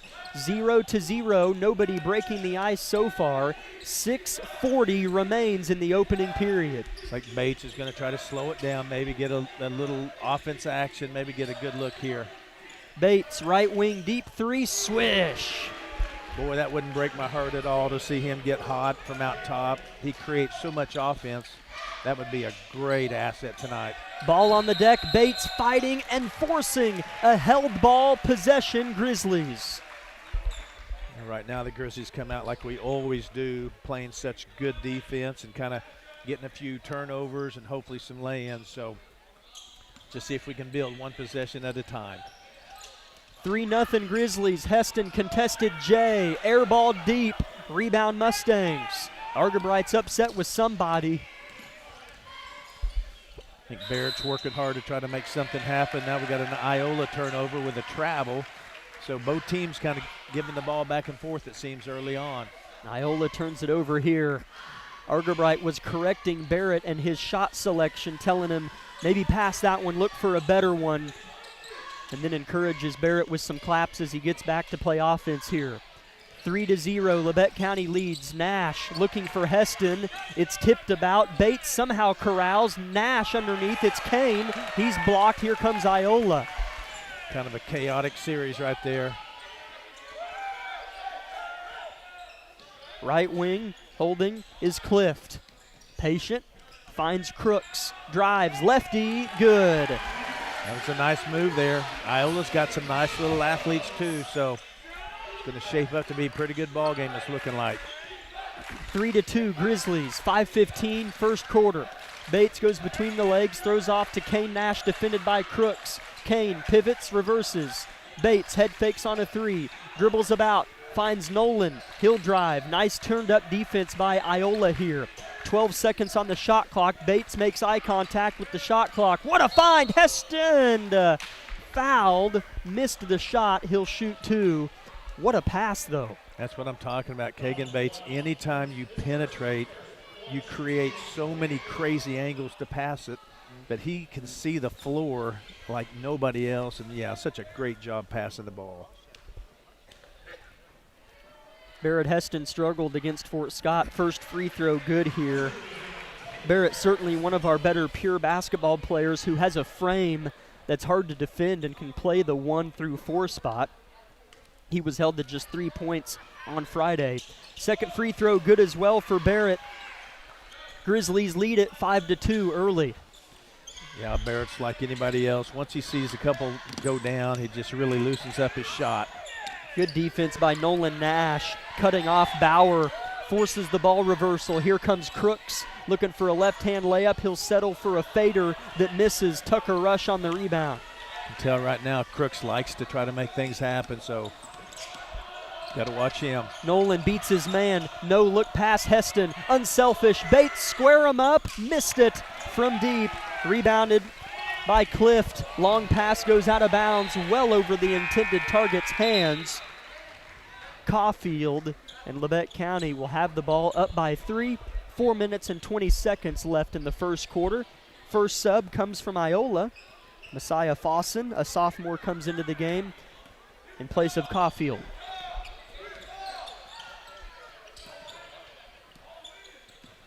Nolan Nash lowers his head, now rises, fires, and misses. Tucker Rush is there to collect the offensive rebound. He'll lose it.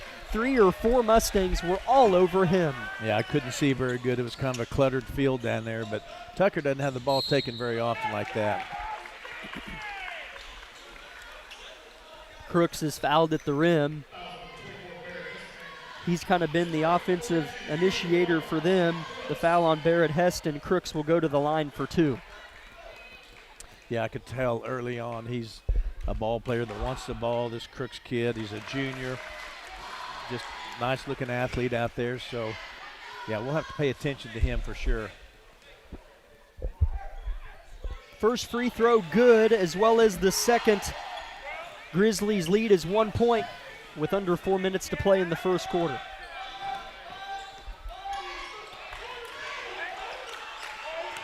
Iola in a seemingly kind of a 1-3-1 zone that's kind of bouncing around the floor, and Kane Nash buries home a three-pointer in the corner. Boy, so far our three-point shooting's been pretty good. I hope that's an indication of how it's going to be tonight. Kagan Bates has one, and Kane Nash is a part of the party as well, the three-point party.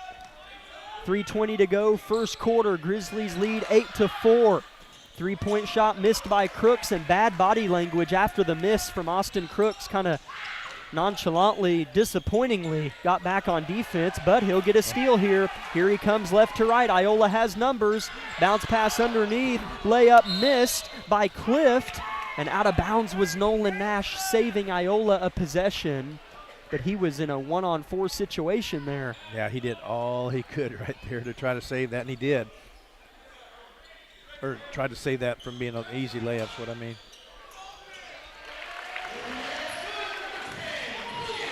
Keegan Hill gets the bucket underneath the rim on the inbounds play, and it's a 2-point Grizzly lead.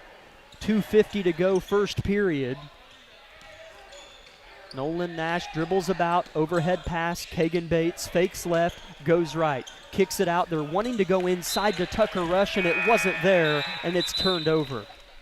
Yeah, it's pretty evident they've been told by Coach Argerbrett to try to feed it inside, let Tucker kind of muscle around down there. He's a much stronger 5 player than Iola has. Not as tall, but yeah, I think he'll probably be able to push him around a little bit inside.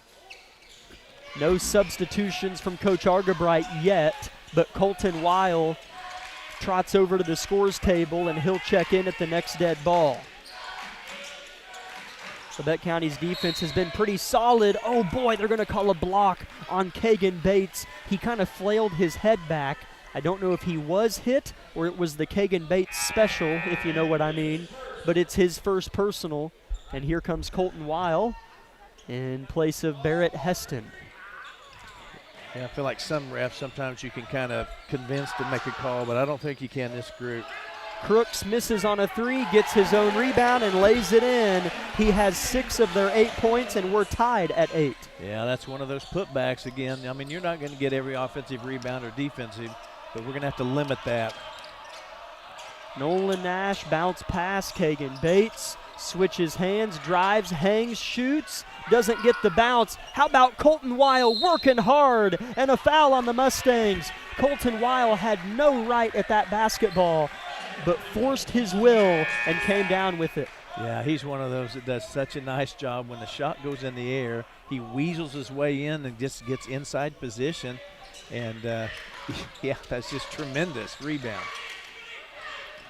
Colton Weil, deep right wing. A set play for Kane. Extra pass, though. Bates fires the 3, misses it. Rebound Tucker Rush. His pass deflected and collected by Iola. Feel like the Grizzlies have been a little bit careless with the ball in a few instances. Iola misses on a shot here, looking for a foul after the shot was Bauer. And in transition, Labette County has it poked out of their possession. However, it went out of bounds near the student section to our left. And here comes Carson Lamb in place of Kane Nash. So with 90 seconds to go in the first quarter, we are tied at 8 apiece. I feel like on first glance, I feel like we're the better team tonight. We're just going to have to kind of hang on here.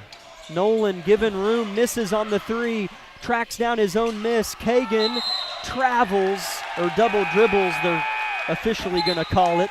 Tried to head fake on a 3, but dribbled, and it's kind of hard to explain, just an awkward situation. Turnover, Grizzlies. Yeah, it looked like he kind of got set, thought he had an open 3 and didn't see the player coming from his left maybe till it was midway through the shot, but yeah, just really threw him off. Iola now with an opportunity to take a lead. A backdoor pass out of reach, and they'll turn it over. Yeah, Iola's had a few of their own throwaways, so both teams kind of wrestling with some of that tonight. So, hey, good ball game so far, 8-8. Grizzlies coming up the floor here.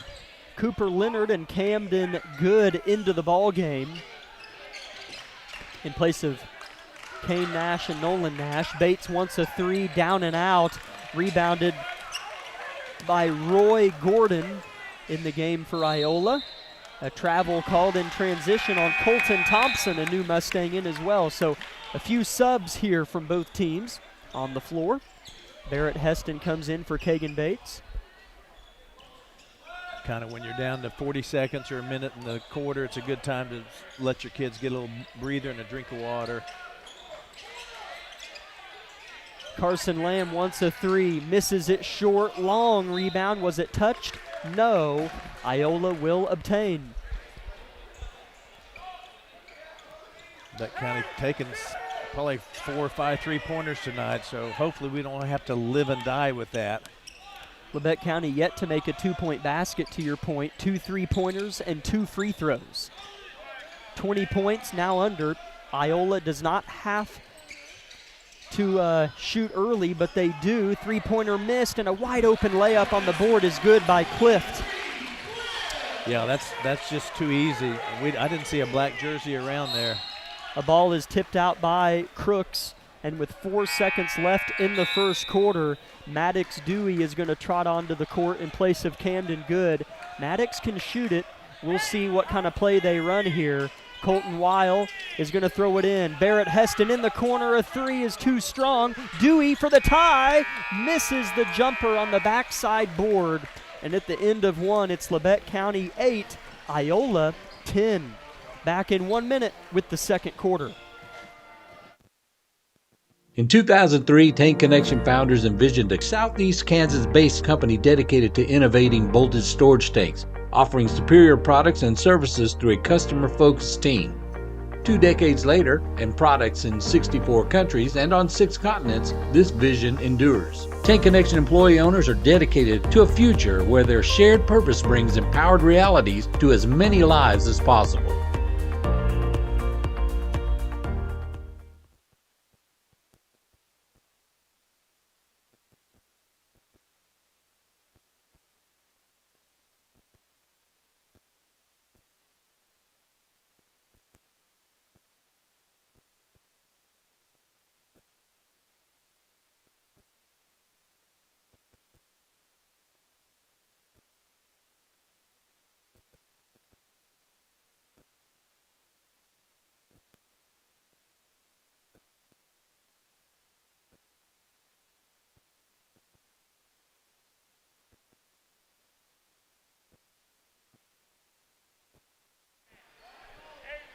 Welcome in, Grizzly fans. Labette County trails IOLA 10-8 to begin the second quarter of play. Labette County 5-3 on the season coming into tonight's contest. And IOLA is 4-5 coming into tonight. So right around the 500 mark, pretty close are both of these teams. Here's a little bunny jumper that goes for Crooks, and he has 8 of IOLA's 12 points. And the 5 on the floor for the Grizzlies is still Cooper Leonard, Maddox Dewey, Barrett Heston, Carson Lamb, and Colton Weil. Heston given room, straightaway 3, missed strong. Labette County fighting and winning. Carson Lamb on the rebound. He's going to try to find space. Nice crossover, dump down. Leonard, right block. He has it batted out of his grasp by Crooks. IOLA playing scrappy. Yeah, I kind of like the hustle out of this 5 out there, and I've seen Argerbright do this many times before. Set his starters down and kind of chew on them for a while, but great job by that second 5 out there. 7 minutes just over left in the second quarter. Zane Garton in the game for Labette County. As I heard somebody in the lobby area, it was an IOLA fan, I'm assuming they were talking about Labette County. They were talking to each other and they said, yeah, I heard some kid dunked the basketball in the JV game. I'm going to guess that's Zane Garton. Yep. He can cock it back and jam it, let me tell you. Here goes Nolan Nash inside, blocked at the rim, rebound IOLA. He's going to have to get up on his feet and hustle back to play defense, as he does. IOLA's done a pretty nice job defending. You know, we get inside, they're getting up high and batting the ball away.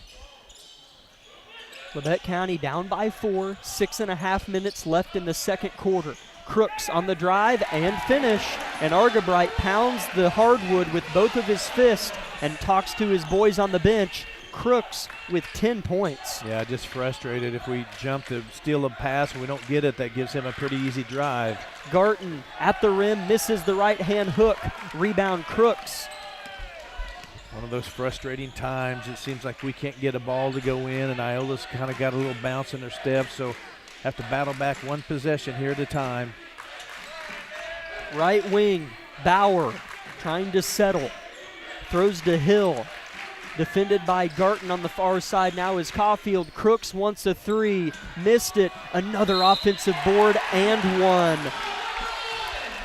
Messiah Fossen off the bench for them, puts it in, plus the foul. And that's kind of the old enemy of Friday night. Yeah. Giving up offensive rebounds. Yeah, when you do, they're almost always little bitty putbacks like that, and that's just too easy. Don't have the answer for it other than we have to crash the boards. Free throw good by Fossen. Labette County in 2 minutes and 10 seconds outscored 7-0 by Iola in the second quarter. Yeah, at this point you got to credit Iola's effort. I mean, offensively and defensively. They have really got after it. A 2-3 zone. Kane Nash three. Good. Man, he's just played sharp for us. He has, and that was huge right there. Maybe that'll get us a little chance to get some defensive help here. Iola sloppy here. Nearly lost the ball out of bounds on the, not really a press, kinda. Kane Nash was up there playing defense with Kagan, but it forced Coach Bycroft to call a timeout. We'll keep it here. We'd like to thank Brown's Mechanical and Plumbing Services for sponsoring tonight's game alongside Idea Tech, Labette Health, the Bartlett Co-op, Wood Insurance Center, Tank Connection, Labette Community College, Forbes Hoffman Funeral Homes, Clemens Insurance Agency, Unified School District of USD 506, Commercial Bank, Community National Bank, Labette Bank, and Labette Center for Mental Health Services. Labette County only down by 6 points, 5:19 to go in the first half. Labette County yet to make a 2-point basket. 3 3-pointers and 2 free throws. Not that it really matters, just a unique stat so far. Yeah, that is interesting, but this team scores in bunches, so maybe we can kind of get something going here. Crooks looks to get downhill, cut off sharply. Long jumper falls home for Keegan Hill. Not much he can do about that. He had an open shot and took it and cashed it. So got a game here, don't we? Iola still kind of in that zone. What a pass. Bates to Hill, or I'm sorry, Rush. Blocked. Yeah, and Coach Argabright doing what I was kind of about to say. Tucker brought that ball back down to kind of his waist and then went up. Argabright looked at him and said, Tucker, just go up once you catch it.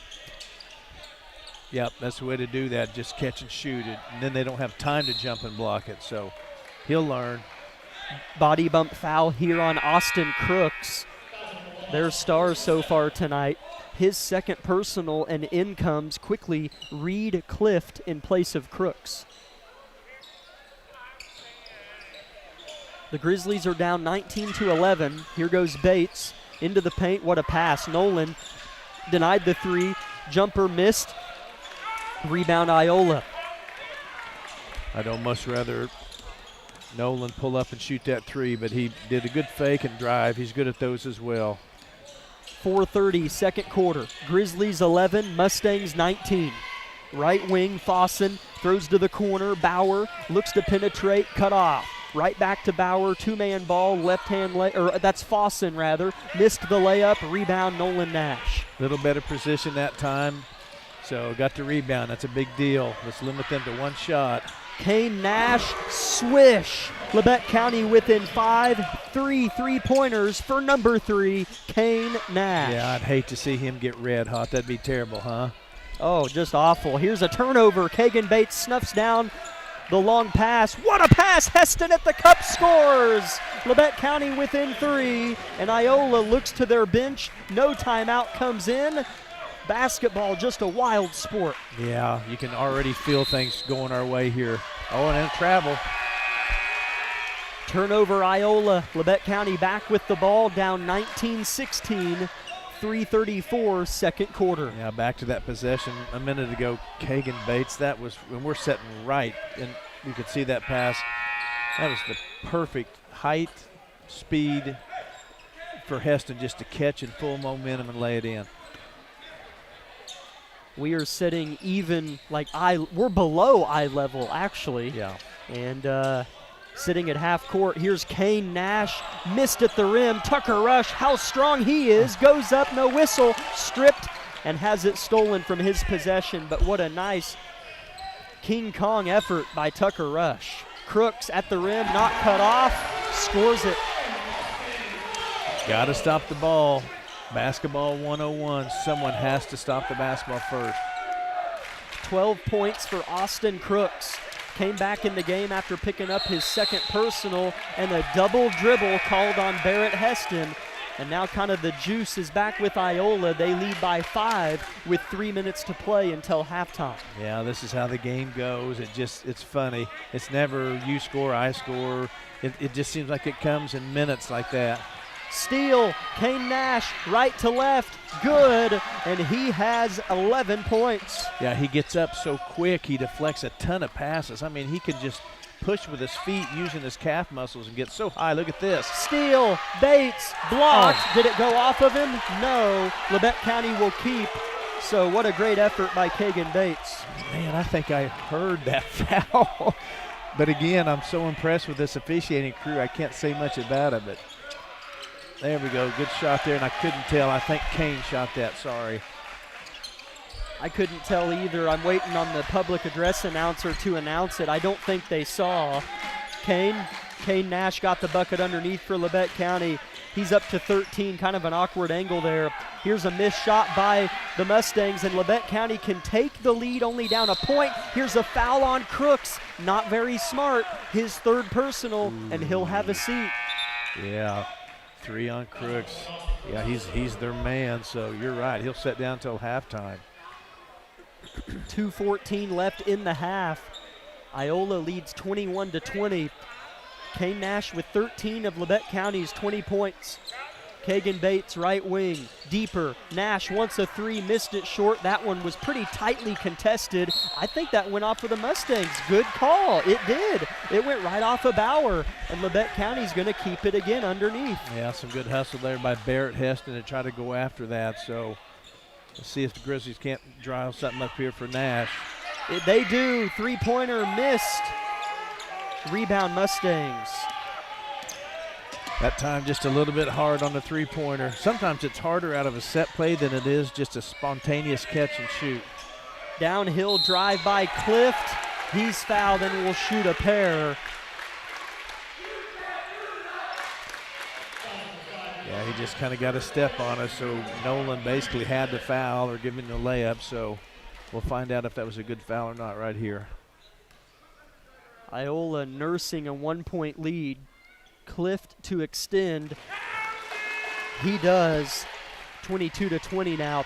That foul was on Nolan Nash, just his first personal. And fouls as a team have not been an issue for either team. It's almost halftime. It's really flown by. He'll miss the second free throw, rebounded by Barrett Heston. Really gone by quick. It sure has. And here we are again, that last minute and a half before halftime. So important for both teams. Bates sloppy on the dribble. Heston there to help. Kane Nash 3, strong, long board Bates. What a find! Rush! Yes! Timeout Iola. Ball game tied at 22. Kagan Bates, the vision of an eagle, and Tucker Rush on the finish. Back in 30 seconds on KLKC.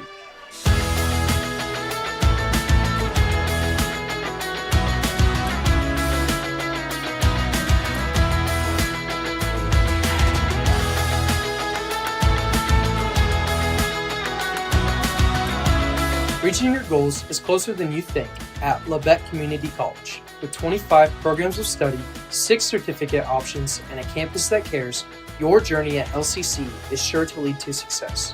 Become a Cardinal. Visit labette.edu to learn more today.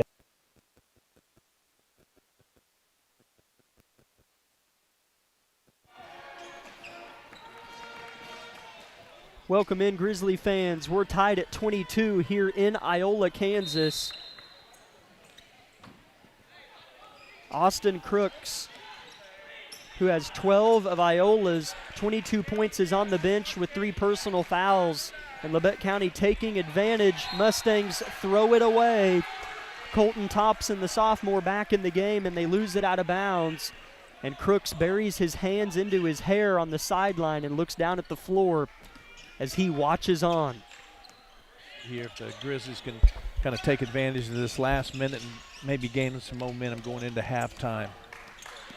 Carson Lamb has it poked out of his possession by Bauer, but he collects it back, still working as Lamb. Colton Weil in the corner, jump stop and kick. Nash, a little 10-footer, misses, tipped out by Rush. Nash tries to crash. Carson Lamb is successful, and then I think a foul on Iola. Yes. Iola showing a little frustration, some of their players with the call. They have had some emotional flurries throughout the evening.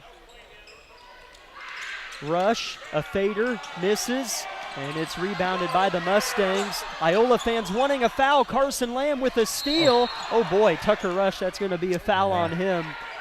He soared in and volleyball spiked the basketball to the ground on the back of Hill. And that's his first and the team's third. So still tied at 22 points apiece, 31 seconds to go in the half. No shot clock for the Mustangs here. Yeah, King Tut came in with a tomahawk, didn't he? Slapped that thing out of bounds. Here's a spin by Bauer, fading, shooting, and missing. Rebound Rush. You don't see a team hold for one shot that often. It's hard to do. It is. It throws your rhythm off and your offense off, and then you end up shooting a really bad shot.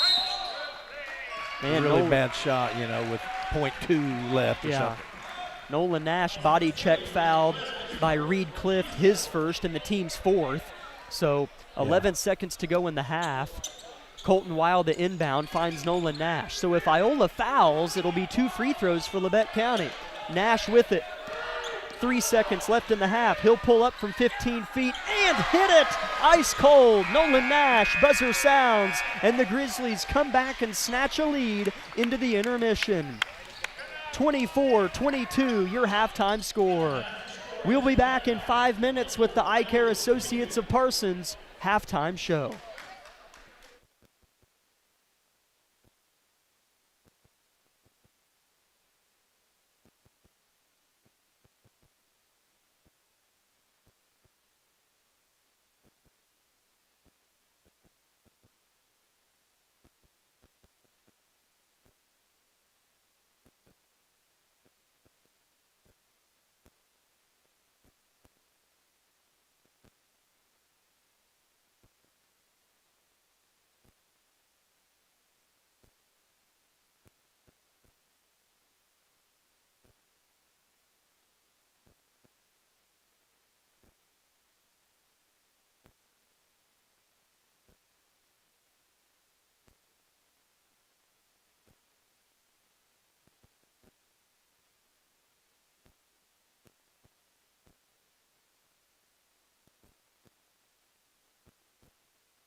Life is about movement, and the human body is like any high-performance machine.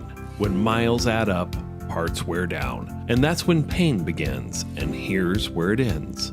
At LABETTE Health, our nationally recognized orthopedic and sports medicine surgeons use advanced techniques to reduce recovery times and relieve pain for miles to come. Feel like new again at LABETTE Health in Parsons, Kansas. For more information, with many years of combined experience, Eye Care Associates of Parsons has set the framework in providing comprehensive eye health examinations for all ages and routine vision care for families throughout the four-state area. Our optometrists and staff provide remarkable care with state-of-the-art technology to help with diagnosis and management of eye health conditions. Give us a call or visit our website to schedule your next eye exam. Eye Care Associates of Parsons. Experience modern eye care.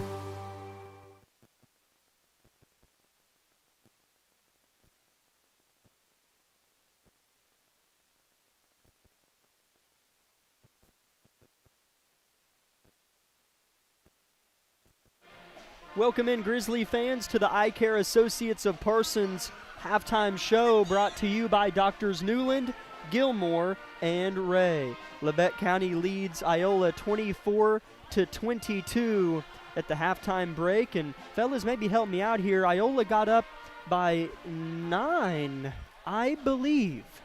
I know I'm really close.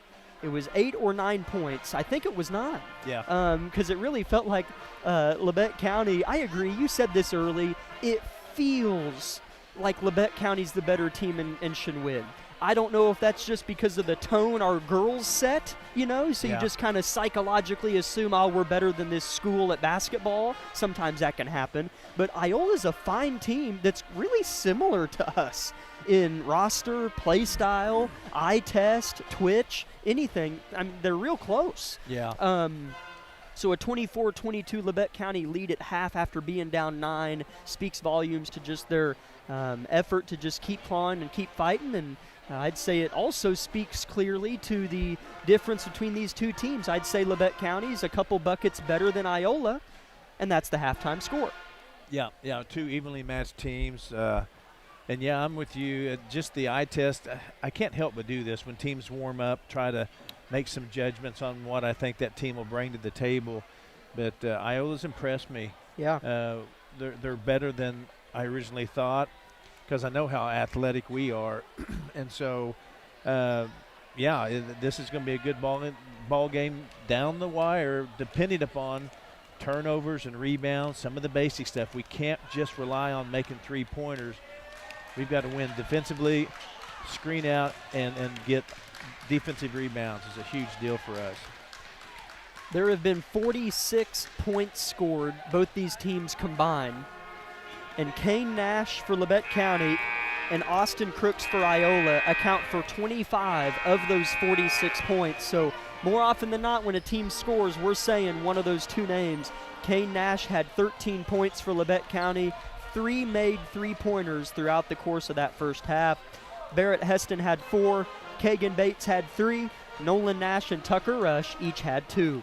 For Iola, Crooks had 12 of their 22 points and sat the bench for the final 2 minutes due to having 3 personal fouls. That's very different than 2 personal fouls at halftime. Hill had 4, Clift and Fossen each had 3 for Iola. At the end of the first quarter, the Mustangs led 10-8, and in the second quarter, Labette County slowly made their way to a 16-12 advantage over Iola, giving us our halftime score. Labette County 24, Iola 22. This has been the Eye Care Associates of Parsons halftime show brought to you by Doctors Newland, Gilmore, and Ray. We'll be back in 2 minutes with the second half on KLKC. Here's a bright idea. Streaming without buffering. It's not 2014. There's no reason for laggy internet and buffering shows. IdeaTech has the technology. It's fiber optic cable. IdeaTech has brought high-speed fiber to 75 communities and counting. Don't put up with outdated internet. Stream without buffering. Another bright idea from IdeaTech. Discover what you've been missing in Parsons, Kansas. Curious Minds Discovery Zone, a children's museum that inspires a love of learning, with hands-on exhibits for all ages to imagine, create, learn, and discover. Kids enjoy looking through microscopes, building on our magnetic ball run wall, creative play in our doctor's office or grocery store, and lots more. Discover, explore, Parsons, Kansas.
Quick foul here on Labette County to start the third quarter.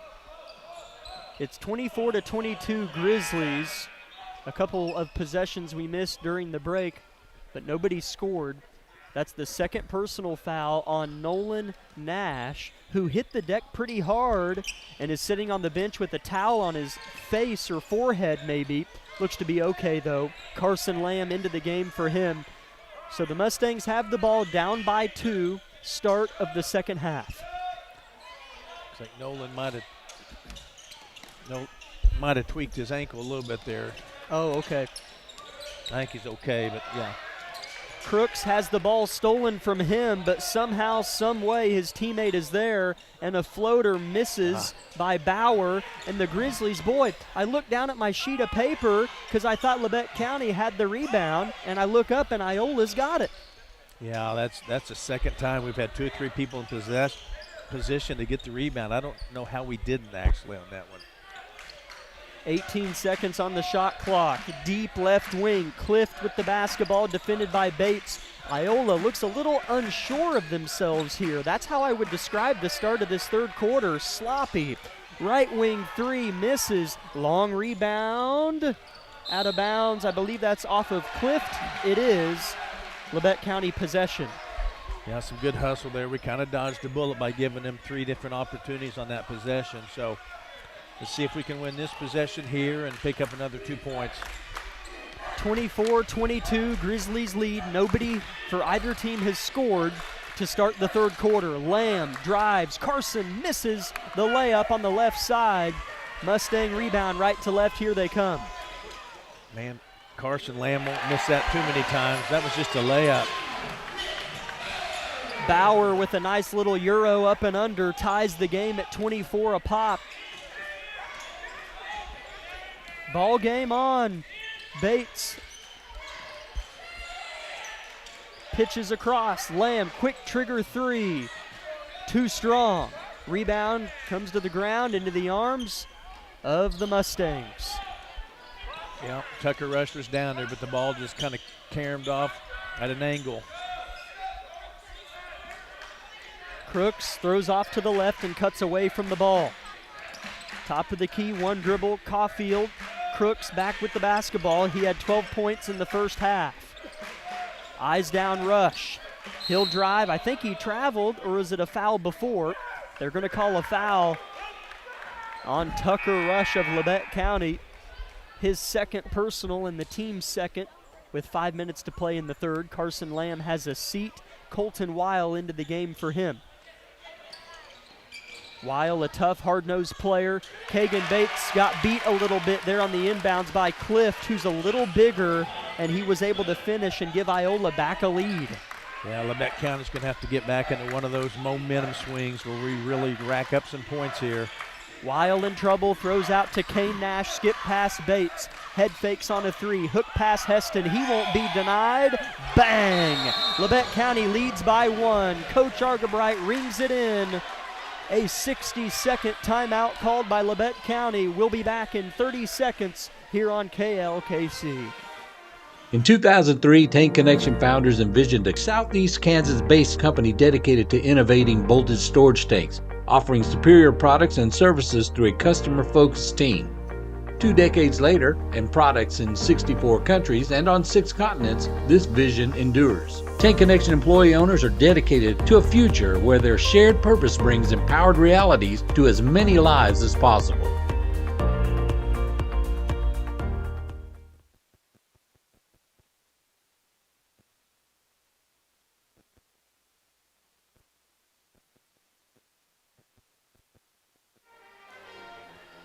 Welcome in, basketball fans.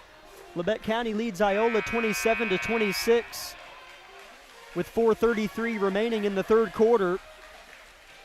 Labette County had been outscored 4-0 to begin the third quarter prior to Barrett Heston making Labette County's first bucket. It was a three-pointer moments ago, so it took Labette County 3.5 minutes to score their first points of the second half, but it gives them a 1-point lead and some momentum. And that seems to be when we play our best basketball, when kind of get a couple things going our way, we can really turn it on quick. Labette County running a zone here, a 2-3 or a 2-1-2, kind of hard to tell. And Austin Crooks gets in the middle of the zone and rings home a floater. Iola back up 1, back and forth ball. Yeah, he finds a way to kind of knife and find a seam in there and get those shots off. He's a good little player. Bates gets by his man, extra, Rush scores. Another great pass, and honestly, Tucker Rush paying attention. That's a good catch in there. A lot of times the guys will start thinking he's going to shoot it and go rebound it, and he passes it to him. Caulfield back to Crooks. Good ball movement by the Mustangs, but Labette County rebounds well. Recovering on the weak side. 15 seconds on the shot clock. Crooks throws off to Caulfield, right wing, defended by Heston. A whistle away from the ball, and a foul on Tucker Rush, his third personal, getting physical underneath with the big Keegan Hill.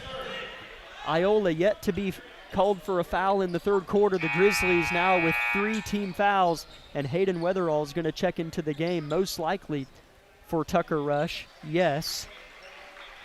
Hayden played a few minutes against Fort Scott and had a big rebound for us there in the second half, I believe it was. He can really jump and leave the floor well. Speaking of jumping, here's Hill leaving the floor to collect the inbounds pass, and before he could descend back down to earth, he was fouled by Labette County. Yeah, it's kind of an unfortunate start. 4 fouls to 0 fouls. Here's a drive by Crooks, and a floater is going to go in. Yeah, he's proven over and over he can do that. I'm not saying we're not guarding him. We're just going to have to try to do something. He's a good player. The foul was on Colton Weil, his first.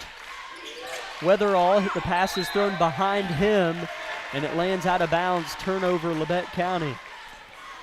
You know, sometimes it takes a minute for a player off the bench to kind of get synced, you know. Kind of get sweaty and relaxed and loose, so all those timing issues happen. Errant pass here from Bauer, and Kane Nash comes away with it. Labette County trying to take advantage. What a hook pass. Weatherall 3, swish! Bates on the assist, Weatherall on the flush. I'd say he's sweaty and relaxed. He didn't have any trouble with that. A nice, mature, high-arcing shot. Man, talk about mature. Austin Crooks can play ball. He has 6 points in the third quarter and 18 on the ball game. We just got out-hustled. Man, he just ran right past us. We're going to have to jet back and get set up. Tied at 32. Man, Bates, what a pass again. Here's Kane Nash, top of the key. Missed it. Nolan hangs and puts it up and in. That was pretty. Fun game. Yeah, why come down with it when you can fly like that? Good job by Nash. Really fun game. If these teams played 10 times, one of them would win 6. I don't know who, but good game. Yep. I'm just saying they're close. Oh, yeah. 2 minutes, third quarter, and here's a putback by Hill, and he ties the game at 34. Boy, before that ball even went in, I swear Coach Bycroft called that timeout. We're tied at 34, timeout Iola. 2 minutes to go, third quarter, back in 1 minute. Life is about movement, and the human body is like any high-performance machine. When miles add up, parts wear down, and that's when pain begins, and here's where it ends. At LABETTE Health, our nationally recognized orthopedic and sports medicine surgeons use advanced techniques to reduce recovery times and relieve pain for miles to come. Feel like new again at LABETTE Health in Parsons, Kansas. For more information, go to labettehealth.com.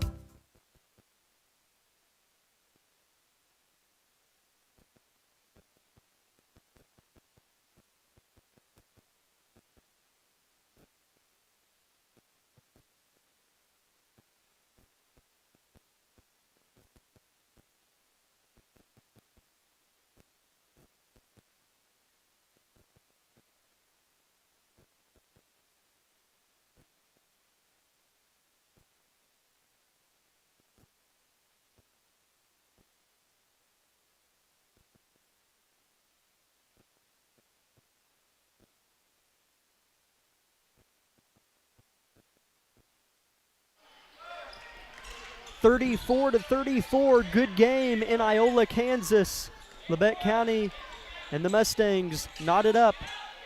Nolan Nash, right wing. We're coming out of an Iola timeout. Here's Kane Nash throwing back to Nolan. Drives by his man, rises, misses. A nice box out by the Mustangs, and it's going to be collected by Clift. Did a better job this time of kind of getting back and stopping the ball, or so I thought. Right hand layup, good by Bauer. This is a really fun game. It is, yeah. It's frustratingly fun at times. Yeah. 36-34, Grizzlies trail. Kane Nash, extra pass to Hayden Weatherall, who stays in the game, hit a big three a bit ago. Kane, right corner. Labette County, speaking of which, have shot a lot of threes tonight. Yeah, we have. Iola's kind of controlled the paint, really. Heston misses a tough one and a foul going the other direction, and that is 5 team fouls on Labette County. Iola, 0 fouls, and it hasn't been officiated poorly. Yeah. I don't know if they fouled us. Yeah, I don't know. I don't have any words either, really. I mean, 5 fouls to 0 seems a little odd, but again, I haven't seen any calls that I'm just screaming where's the whistle. The game's had good flow, and the first free throw is good by Fossen, and that was just the 15 foul on Labette County, and the third quarter's almost over with 56 seconds left. So it's not like at Fort Scott when Labette County picked up their 15 foul in the third quarter with 4 minutes left in it. That hurts really bad. Yeah.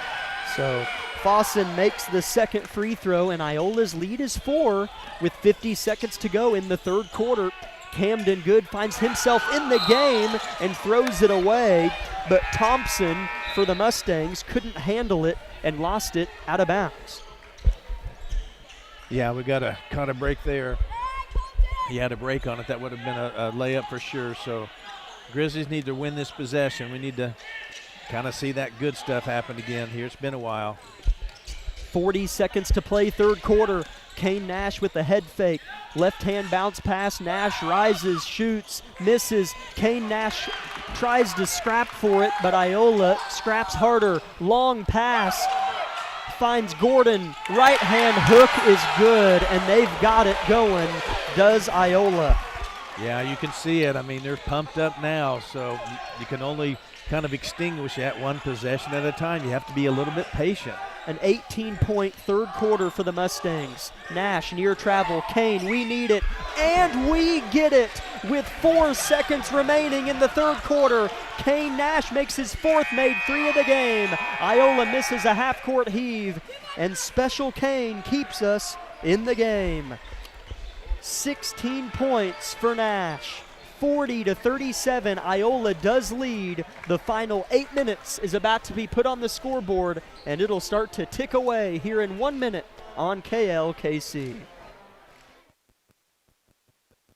V93.5 is your home for the best variety of the 80s, 90s, and today. Get your day started with the Anna and Raven Morning Show. You're the judge during couples court. Couples share their disagreement, and then you decide who's right. Think you know pop culture trivia? It could pay off, and you score the cash jackpot when you play Can't Beat Raven. Kraus in the house gets you home every weekday afternoon starting at 2. Stream us anytime, anywhere at klkcradio.com.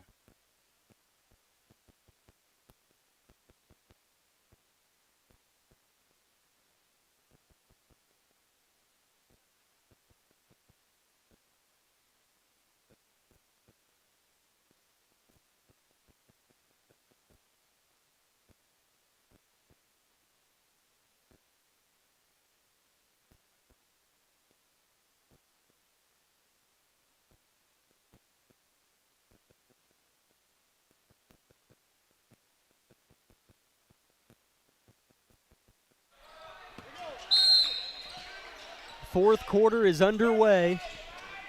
Iola leads Labette County 40-37. Nolan with a drive, finds Colton Weil, turns and finds Kane Nash, wants another three, and gets another three. Labette County is tied at 40, and Kane Nash has made 5 3-pointers. Yeah, gosh, he's just tremendous tonight. Iola, again, is not letting us have much at all inside. A 5-second violation called on, oh no, it was a timeout called by Iola, and Coach Argabright is irate, and he has a good point. Man, he's upset, and he has a good point. He's pointing to the shot clock, which reads 23 seconds, which means Iola had the ball on this side of half court for at least 10 seconds.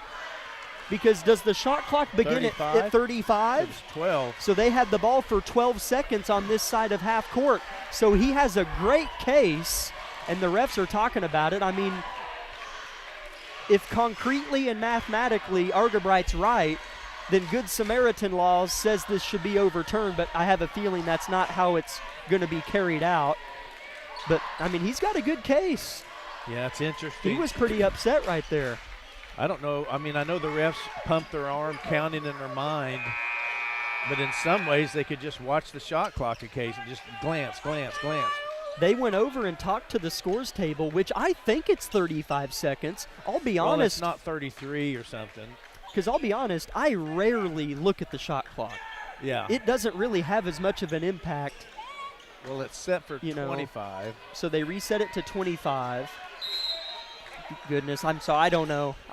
We very well could be wrong, but I'm just trying to support Argabright because I think he's right. I think it starts at 35. Maybe out of timeouts or missed shots and rebounds, it resets to 25. But here comes Kane Nash, and they're going to say it's out of bounds off of Nick Bauer. Kane Nash giving him all kinds of fits. Labette County will have the ball. Boy, Kane Nash is dialed in. Yeah, that's one of those payback calls maybe.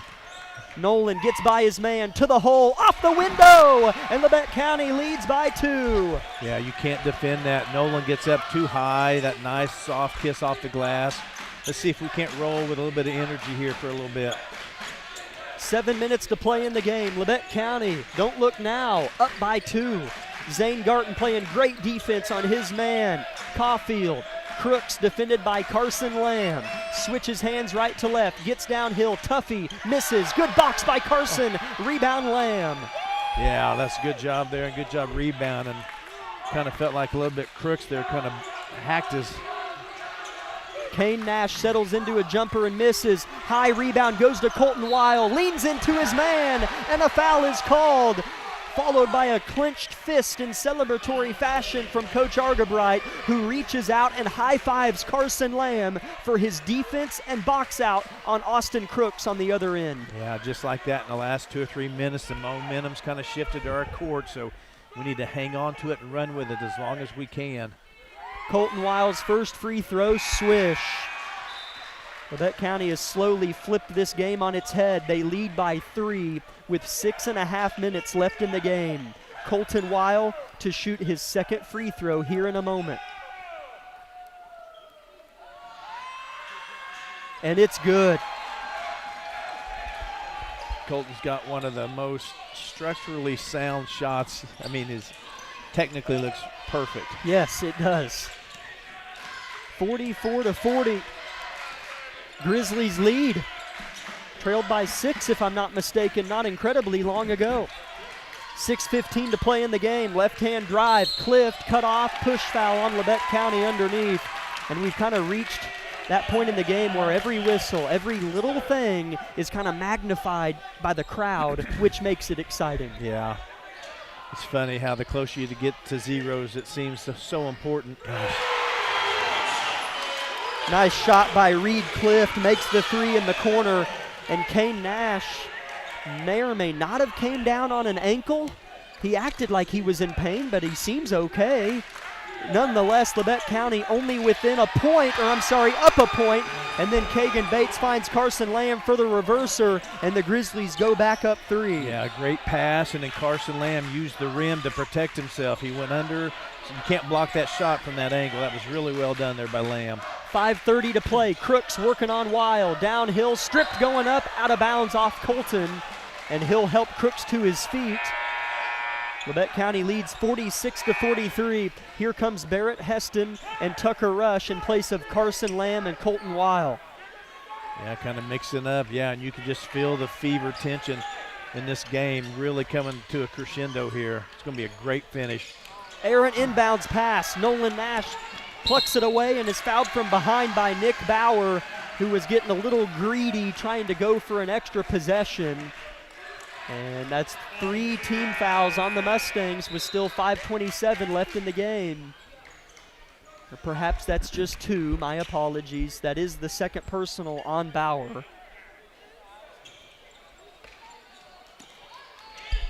Kane Nash, 19 points on the game, 5 3-pointers. Throws off to Carson Lamb. Surveys his options. Boy, Carson didn't sit down very long. No, he did not. And an offensive foul, maybe an illegal on Lamb. It's got to be, I think, yeah, on Carson. So each team with 2 team fouls, and that's Carson's first personal. Okay, got to turn it up here, fellas. Got to play good defense every possession, get a couple of steals, some stops, and rebound after the first miss. You can't give them any second and third attempts. 43-46. Labette County leads. A spin by Crooks, a shot by Crooks in the midst of 4 defenders is good, and it's a 1-point game. Yeah, we're going to have to start doubling down on him. Every time he gets the ball, he looks to penetrate and score every time. Dude's a player. Heston looks to penetrate and is fouled, and he will shoot 2. Sorry to cut you off. Nope, that needed to be talked about, so. Need Barrett Heston to step up. He's a good free throw shooter and just kind of go through his routine and take care of business here.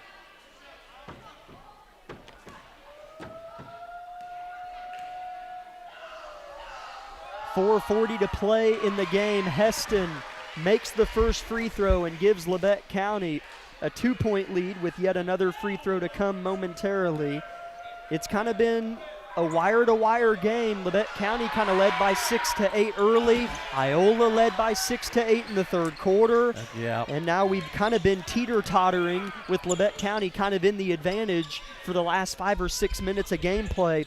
Heston makes both free throws. The Grizzlies lead by 3 with 4.5 minutes left. Bates gets in a passing lane, steals it, and a foul going the other way. Job there by Kagan Bates, of course. That's who I'd put on Crooks all the time. Yeah, he has been, but of course we have to switch on some picks and whatnot, so he's awfully good at slowing down a good player. 45-48. Oh, thank you. That is 4. Sorry if you just said that. I kind of zoned out. No, I didn't. That's 4 on Crooks. 4 personals, and he'll sit. Maybe Coach Bycroft will see where this game goes or where it's at with 2 minutes left. Bates by his man. Rush right elbow. Finds Nolan Nash head on. Extra. Kane adjust. Pitches. Bates right wing. 10-second shot clock. Rises. Shoots a toughie, and he'll get it to go. Was a tough shot, man. Some good ball movement that time. Some good fake pass jukes and whatnot. So that was good offense.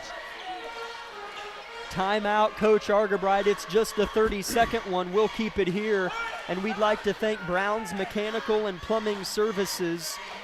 We would also like to thank Idea Tech, as well as Carson Wall Funeral Homes, Clemens Insurance Agency, the Bartlett Co-op, Labette Center for Mental Health Services, Community National Bank, the corner store of Altamont, Labette Center for Mental Health Services, Elm Haven Nursing Home and Woodridge Estates, and the Unified School District of USD 506. Grizzlies lead 50-45 with 3:58 remaining in the contest. IOLA has the ball. Really pivotal couple of possessions here. We could go up by 7 or 9 or let them back in it. Crooks still on the bench for the Mustangs with 4 fouls. Caulfield throws off. Clift. Great defense by the Grizzlies and a push foul on Kane Nash from behind. IOLA has 4 team fouls. Labette County now with 3.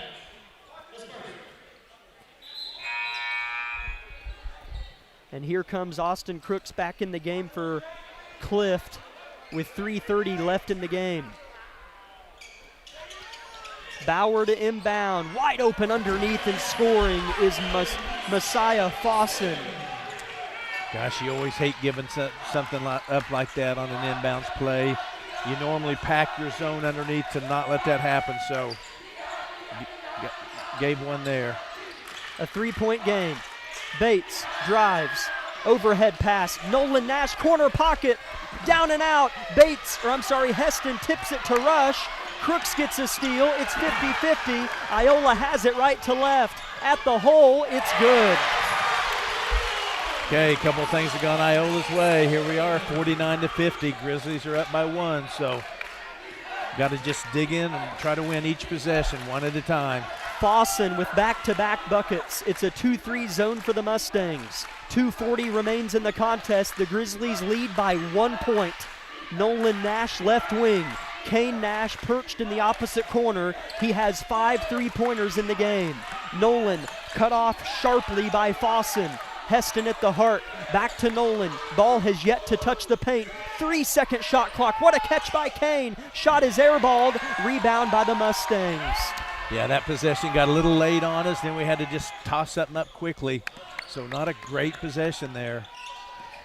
IOLA with the ball. 2 minutes, 5 seconds remain. And a foul away from the ball on Nolan Nash. That is just the 4th team foul on Labette County. IOLA with 4 as well. So at the next whistle that's a foul, either team's going to be shooting free throws. Carson Lamb comes in for Nolan. That is Nolan's 4th personal.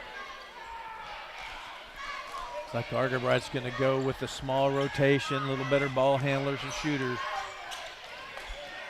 2 minutes to play. Mustangs with it. A drive by Hill. Misses. Fought for. Fossen has it, and then Hill touched it with a foot out of bounds. He came back into play and touched the ball too early.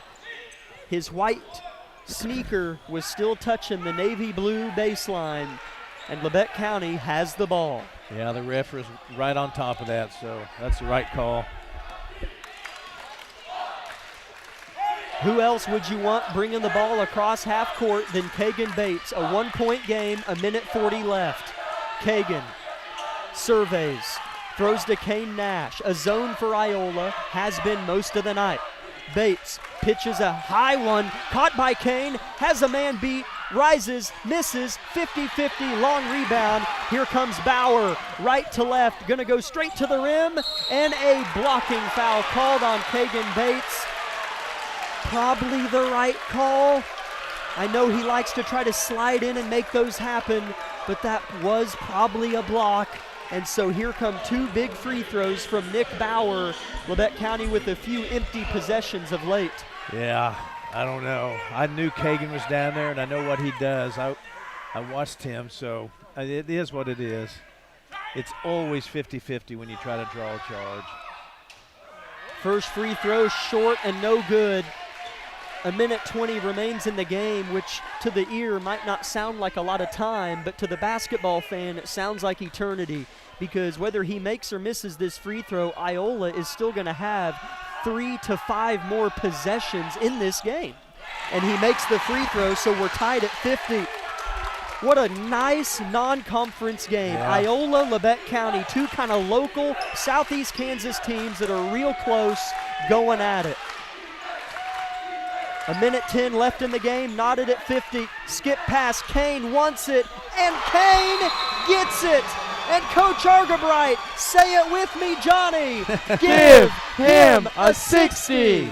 A 60-second timeout called by Coach Argabright. Labette County's lead is 3. 6 3-pointers for Kane Nash. Back in 30 seconds on KLKC. In 2003, Tank Connection founders envisioned a Southeast Kansas-based company dedicated to innovating voltage storage tanks, offering superior products and services through a customer-focused team. 2 decades later, and products in 64 countries and on 6 continents, this vision endures. Tank Connection employee owners are dedicated to a future where their shared purpose brings empowered realities to as many lives as possible.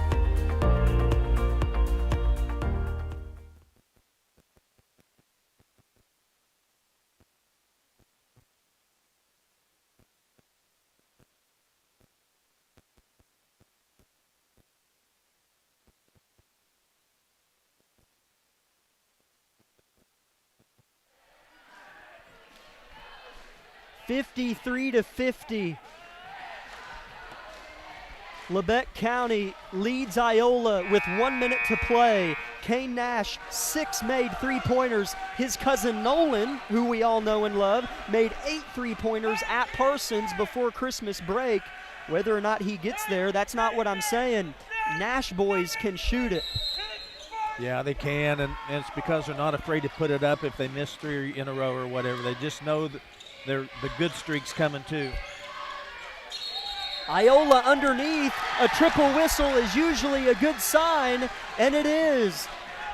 My view was blocked, but I think it was a travel on Iola. Anytime the ref blows the whistle, tut, tut, tut, it's usually an offensive foul of some sort. So Labette County, boy, quickly gets the ball back. 53-50. 45 seconds remain in the game. Argabright bent at the knees, watching on. Nash, Bates, Heston, Weil, and Lamb, the 5 wearing black Grizzly uniforms on the floor. Iola electing to play it out. Bates at the hole, skip pass, Heston for the dagger, missed it. Rebound tipped high in the air, caught by Iola, and a foul on Labette County. So 2 free throws at the other end of the floor coming up for Fossen. That's what it was. That was a good call. I don't know if it's the right thing to do or not. Now they're shooting free throws. I mean, I think he was just trying to be aggressive, trying to get the ball. So no matter what, we've got to screen out here, fellas. Everyone get someone on your hip and drive out. Fossen has actually played a pretty nice game today. He has 9 points. Make that 10 with a swish from the free throw line. Tucker Rush soars into the game quickly for Labette County. Carson Lamb in place. 23 seconds to play. The Grizzlies lead is 2. Box out here.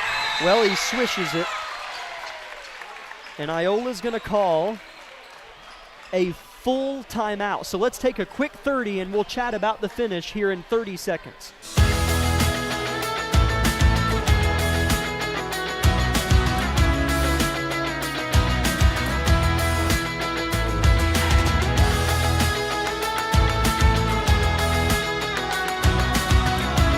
Reaching your goals is closer than you think at LABETTE Community College. With 25 programs of study, 6 certificate options, and a campus that cares, your journey at LCC is sure to lead to success. Become a Cardinal. Visit labette.edu to learn more today.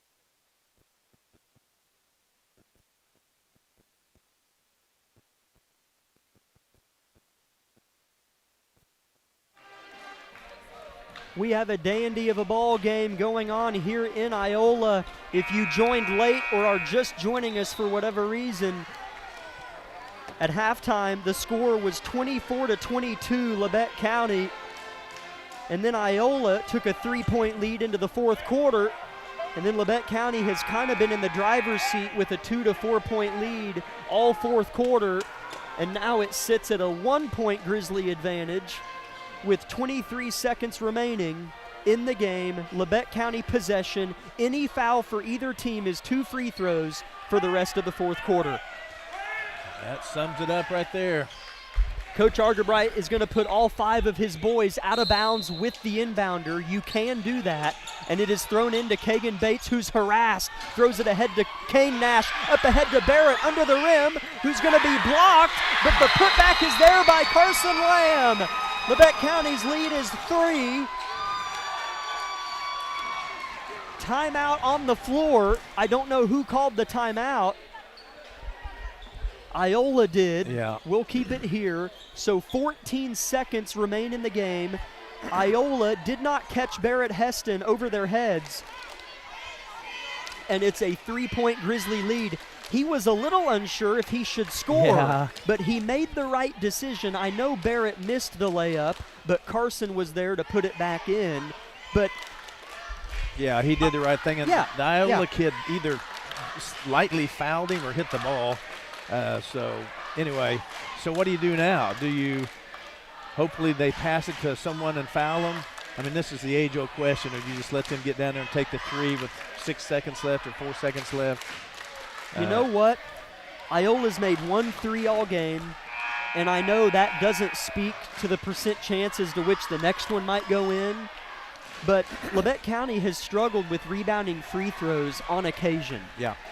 And so you don't want to foul them and then have Iola, have some miraculous rebound go their way and either tie the game or win if it was a long kick-out rebound. Yeah. So, and Labette County's defense has been turned up. So I would almost, and Argerbright will make a better decision than I would almost just look him in the eye, play it out. Yeah, and something to be careful of too is if they shoot a 3 or when they shoot a 3, don't try foul. To block it. Yeah. Because if it even looks like they come down on your foot and fall, it's a 3.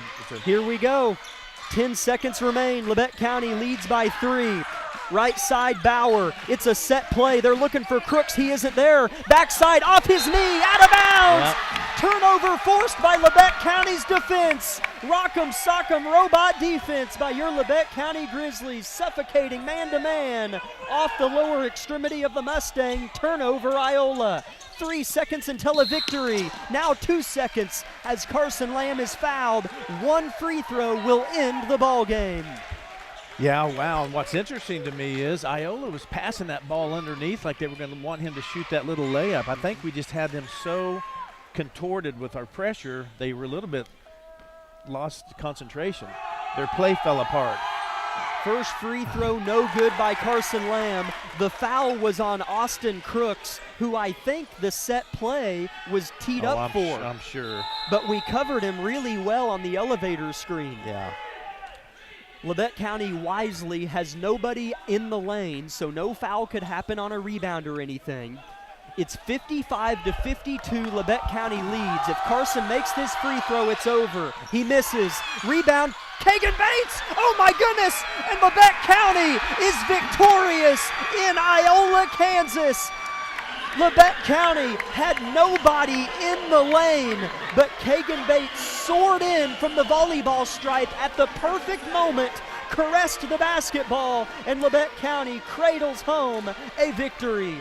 55-52 in one of the most fun games you'll ever be a part of. Well, it's fun now. I mean, it was fun all along, and it's funner since it ended like it ended. But, yeah, that was a great battle right there between two pretty even teams. I still feel like we're maybe the better team, but Iola played a really good game. They really impressed me. Well, to be fair, I didn't know what Iola had to offer. Yeah. But, man, that was a fun team to play. They really did a nice job.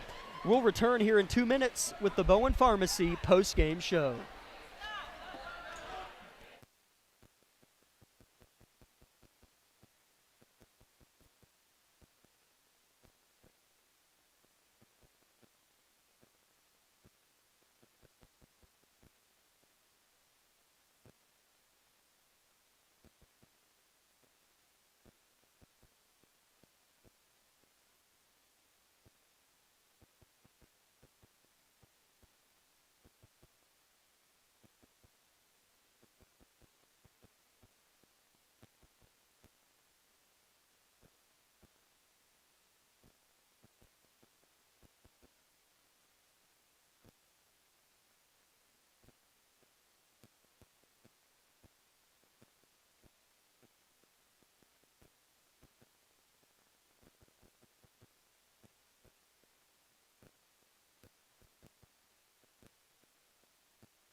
Boy, what a contest here tonight in Iola. We welcome you into the Bowen Pharmacy postgame show and appreciate you being a part of the roller coaster tonight. However, it was a fun one. It ended in a Grizzly sweep of the Mustangs. A break in conference play. The Grizzlies were swept on Friday, but tonight they are the sweepers. The girls win and the boys get the 55-52 tight, close, exciting win here tonight. We'll go ahead and jump into the numbers. Kane Nash hit 6 3-pointers, 3 in the first half, 3 in the second half, and those last couple in the fourth were big time as far as when they were made. He had 22 points tonight. Barrett Heston with 9, Nolan Nash with 6, Kagan Bates with 5, Carson Lamb and Tucker Rush each with 4, Hayden Weatherall with 3, and Colton Weil with 2. So Labette County made in total tonight 9 3-point baskets. For Iola, Austin Crooks had 20 points. He played well and dealt with a little bit of foul trouble in both halves. Fawson had 11 off the bench for them. Clift had 8. Hill had 6. Bauer with 5. And Gordon with 2. At halftime, it was Labette County 24, Iola 22. And then going into the fourth quarter, it was Labette County trailing 37-40. And then Labette County bested the Mustangs 18-12 in the fourth quarter, giving us our victory 55-52. Your overall thoughts on the wire-to-wire game tonight? Yeah, gosh, I mean, my mind's kind of all over the place with how that game played out. Of course, Kane was on fire and gave us such a huge lift oftentimes throughout the game. I feel like we defended pretty well in spurts. There were times, Iola made us look a little bit slow or whatever. Iola did a good job of keeping us out of the paint. We didn't score a whole lot inside, so thankfully we were kind of forced to live with some of our shooting, and tonight I felt overall it was strong. So Yeah, just again a great game. Like you said it earlier, if these two teams matched up 10 times, it'd be a close game every time. How about that? So thankfully it came out the way it did. Kagan Bates, of course, on that last play, playing so headsy. Yeah, I mean, who knows if they would have got that rebound and made a three-pointer from three-quarter court, but he not only intercepted it, he dribbled it out and then threw it real high in the air, so about a second and a half expired while the ball was flying. So anyway, just a great victory for us tonight. Again, 55-52, the final score. Kane Nash, kind of the story for us, 22 points on 6 made three-pointers. This is the Bowen Pharmacy post-game show of Labette County Grizzly basketball. We look forward to, I'm assuming, hearing from head coach Bradley Argabright. Their locker room is just here to our left, so I'm sure, especially after a victory, he'll pop out and talk to us. Let's step aside for 2 minutes, and when we come back, we'll have more post-game show.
Welcome in, Grizzly fans, to the Bowen Pharmacy post-game show of Labette County Grizzly basketball, and it's a happy one. Labette County gets out of Iola with the sweep, and the boys win 55-52. We're joined by head coach Bradley Argabright of those Grizzlies. Coach, overall statement on the wire-to-wire victory tonight. I really didn't think I thought we played okay. I know we did enough to win the game. But, you know, I still think there's a lot of things that were leaving out there. But the fourth quarter, I really thought we played really great defense. You know, we really challenged them into the third quarter there. Everybody, I challenged all 13 of them to, you know, buckle down on defense and let's go win this game. So I was proud of them for finishing the game the right way. But, you know, we left some things out there that we got to get back. Kane shot well. 6 made threes on the game, 22 points, and a couple of those late were pretty timely. Yeah, shooting it really well. You know, we just got done congratulating Kane. You know, it had a 20-point game. I think that's our third or fourth this season we've had score 20 points in a game. So, you know, we've talked about in the locker room that, you know, we've got guys that can do it on any night. And it's not going to be the same guy every night. You know, Nolan had 29 at Parsons. Kagan had 20-some or 28 against Circle or Mulvane. And then Kane goes for 20 tonight. Barrett could easily do that. Yep. Same with Tucker. You know, and I really thought Kane did well offensively. He's still got to work on the defensive end. That's something that he's still getting a little bit adjusted to the speed of the game. But as far as a score and looking to score and having a beautiful shot, he's got all those things. So when we're telling him all the time, shoot the ball. You've got a great shot, and you've got guys around you that are getting you open. So I thought he played a really great game tonight. IOLA seemed to do a nice job of really clogging the paint and making our presence in there uncomfortable, and that resulted in, I don't know how many threes we put up. It felt like quite a few. It sustained. It was enough. We knocked down enough. But just kind of walk through facing kind of that 2-3 zone where they just clogged the paint. Yeah, they were almost inviting us. They were switching between man and zone a lot of possessions, and really inviting us to drive it in there. And, we talked about they're going to collapse. We've got to kick out, find the open shooter, just make easy shots, and take good shots. And I know we took a lot of threes tonight. That's a little, I don't want to say uncommon for us, but we took more than usual. Part of that was the zone, and I thought, when we needed a bucket, we really found one. So, I still want to see us attack more and find it in transition. When we're tough on that press, it's really, we get a lot of things going. So, we got to continue to do that on defense. 55-52 the final score. Coach, I want to allow you to get out of here and get home and rest up, but man, that was so much fun to watch. And I know you said that perhaps wasn't the most premier performance, but it does make for a good game, and that was an IOLA team that scrappy. There very you go. Scrappy. Yeah, yes, very young, they really scrappy. impressed me. Yeah, I think that's the best I've seen them play on film.